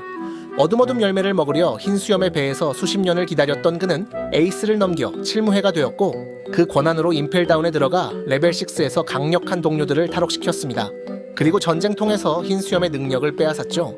이렇게 철저하게 계획적인 티치가 아무 이유 없이 첫 행보로 이 머나먼 그랜드라인 전반부의 드럼섬을 택했을까요? 만일 그가 원했던 것이 정보, 특히나 의료대국으로 유명했던 드럼 왕국의 의학 정보였다고 보면 이는 설명이 됩니다. 그는 자신의 피에 어떤 비밀이 있는지, 혈통인자가 세신 것이 무슨 가능성을 가졌는지 확실히 알아내기 위해 드럼섬을 침공했던 것이죠. 그리고 이곳의 스토리에선 두 사람이 합쳐진 빌런인 체스마리모가 등장합니다. 물론 와포로의 우걱우걱 능력을 이용한 개그이긴 했지만 제가 생각하는 오다 선생님이라면 한 몸에 두 사람이라는 버커니어족과 데비일족의 개념을 드럼섬에서 반드시 한 번은 선보이고 싶었을 겁니다. 잠을 자지 않는 눈나라 사람들 이야기를 루피가 굳이 검은 수염의 침공을 받았던 그곳에서 꺼낸 것처럼요. 세 개의 피, 이는 세 개의 심장을 지닌 문어의 이미지와 이어집니다. 검은 수염 또한 그걸 의식하고 있는지도 모르죠. 그런데 그의 이미지는 또한 크라켄과도 닿아 있습니다. 티치의 열매 능력을 보면 하나는 어둠이고 하나는 지진인데 어둠은 먹물이나 심해를 상징하고 지진은 쓰나미나 파도를 상징하니까요. 이는 마치 심해에 살며 파도를 일으키고 배를 침몰시키는 크라켄을 떠올리게 하죠. 그런데 이상하죠? 제가 분명 이전 영상에서 임의 모티브가 크라켄이라고 했는데 원피스에 같은 능력이 2개인 경우는 없으니까요. 그러나 티치가 혈통인자를 3개나 갖고 있다면, 그래서 악마의 열매를 여러 개 먹을 수 있는 거라면, 그는 동료인 사치와 양아버지인 흰수염의 능력을 뒤이어 적인 임의 크라켄 능력을 빼앗게 될지도 모릅니다. 전에도 말했듯이 크라켄은 오징어이자 문어입니다. 둘 중 어느 한쪽이라기보다는 그 둘의 합쳐진 모습에 더 가깝죠. 만일 문어의 면모를 가진 티치가 임의 오징어 능력을 빼앗는다면 이것 또한 진짜 크라켄에 더 가까워지는 것이라 할 수 있습니다. 이미 보여주는 크라켄의 회복력은 데미지도 더 잘 받아들여버리는 어둠어둠 열매의 약점을 완전히 보완해주기도 하고요.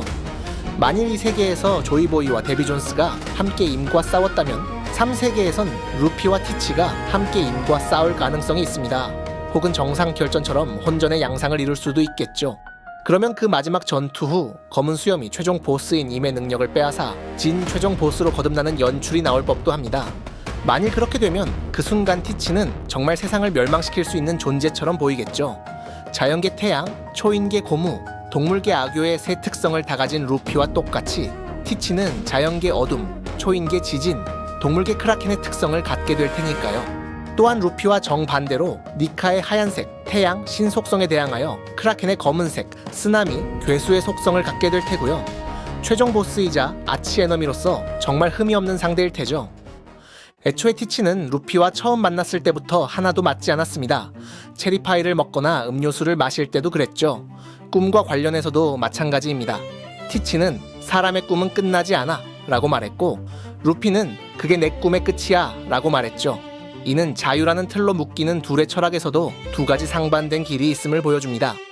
검은 수염의 자유는 방종입니다. 뭐든지 내 마음대로 하는 것이죠.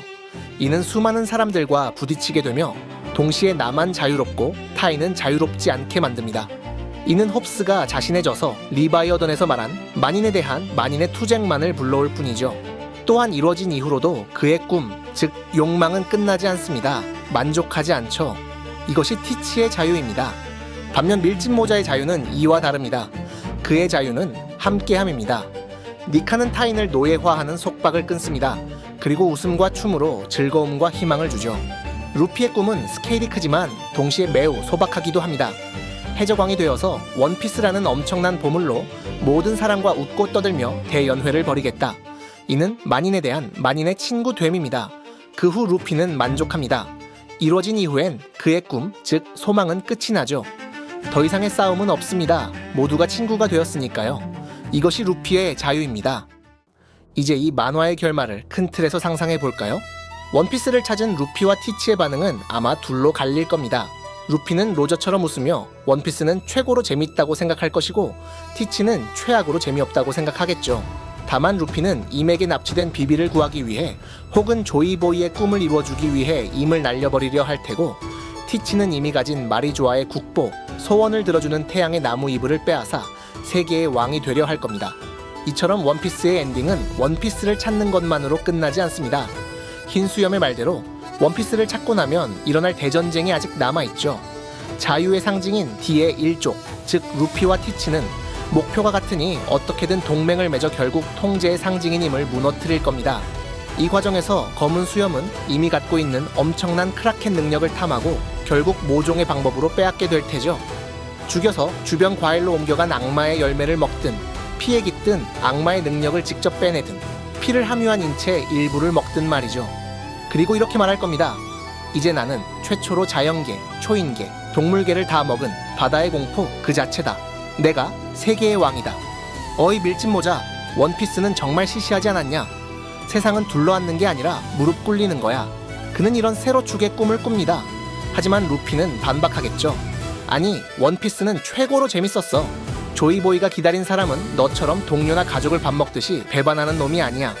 내 꿈은 옛날부터 모든 사람과 둘러앉아 세계 최고이자 역사상 최고의 연회를 하는 거였다고. 내 꿈에 너는 방해다. 날려버려 주마. 루피는 이러한 가로축의 꿈을 꿉니다. 이 두 철학은 필연적으로 맞부딪히게 되죠. 티치의 사람의 꿈은 끝나지 않아 라는 영원한 욕망, 즉 지옥의 자유와 루피의 그게 내 꿈의 끝이야 라는 만족하는 소망, 즉 천국의 자유 말입니다. 자, 우리는 이제 원피스의 결말까지 큰 틀에서 그려보았습니다. 물론 제가 모든 떡밥을 다 푼 건 아닙니다. 게다가 제 가설엔 개인적인 상상이 많아 세부 사항은 얼마든지 틀릴 수 있죠. 저는 사실 제가 틀리길 바라기도 합니다. 원피스의 한 팬으로서 늘 오다 작가님이 제 예상을 뛰어넘는 감동을 그려주시길 바라기 때문이죠. 앞선 영상에서 제가 히토츠나기를 사람을 잇는 이란 뜻으로 읽을 수 있어서 원피스는 술일 거라는 식으로 말한 적이 있는데요. 사실 히토츠나기는 더 중의적으로 해석할 수도 있습니다. 히토에서 히를 해일로 토를 조사로 본다면 히토츠나기는 태양과 연결하는 이란 뜻이 되기도 하고, 나기를 일본에만 있는 한자인 바람 그칠 나구의 명사형인 나기로 본다면 히토츠나기는 또한 바람이 멎고 고요해진 하나의 바다가 되니까요. 그리고 이 모든 해석은 우리가 8개의 영상을 통해 원피스라는 이 기나긴 여정을 다시 돌아본 뒤에도 여전히 모두 그럴듯하게 들립니다. 그럼 이제 마지막으로 벽화뿐만 아니라 할리의 문구들도 하나하나 해석해 볼까요? 제일 3개. 땅에 불길이 일고, 사람은 욕망에 못 이겨 금단의 태양을 건드렸다. 노예가 비나이니 태양의 신은 나타났다. 땅의 신이 노하여 어파의 뱀과 함께 세계를 죽음과 어둠으로 뒤덮었나니 그들은 이제 만날 수 없으리라. 제2 세계. 허무의 숨결이 맴돌고 숲의 신은 악마를 내리셨다. 태양은 전화를 그저 퍼뜨릴 뿐. 반달의 사람은 꿈을 꾸었다. 달의 사람은 꿈을 꾸었다. 사람은 태양을 죽이고 신이 되었으며 바다의 신은 날뛰었다. 그들은 이제 만날 수 없으리라. 제3세계. 혼돈에는 공백이 있고 껄끄러운 잔영은 약속의 날을 떠올리며 조각달의 목소리를 듣는다. 태양의 신은 춤추고 웃으며 세계를 종말로 인도한다. 태양은 회귀하고 새로운 아침이 온다. 그들은 분명 만날 수 있으리라. 이것은 하나의, 그리고 태양 아래 위대한 화해의 이야기, 원피스였습니다.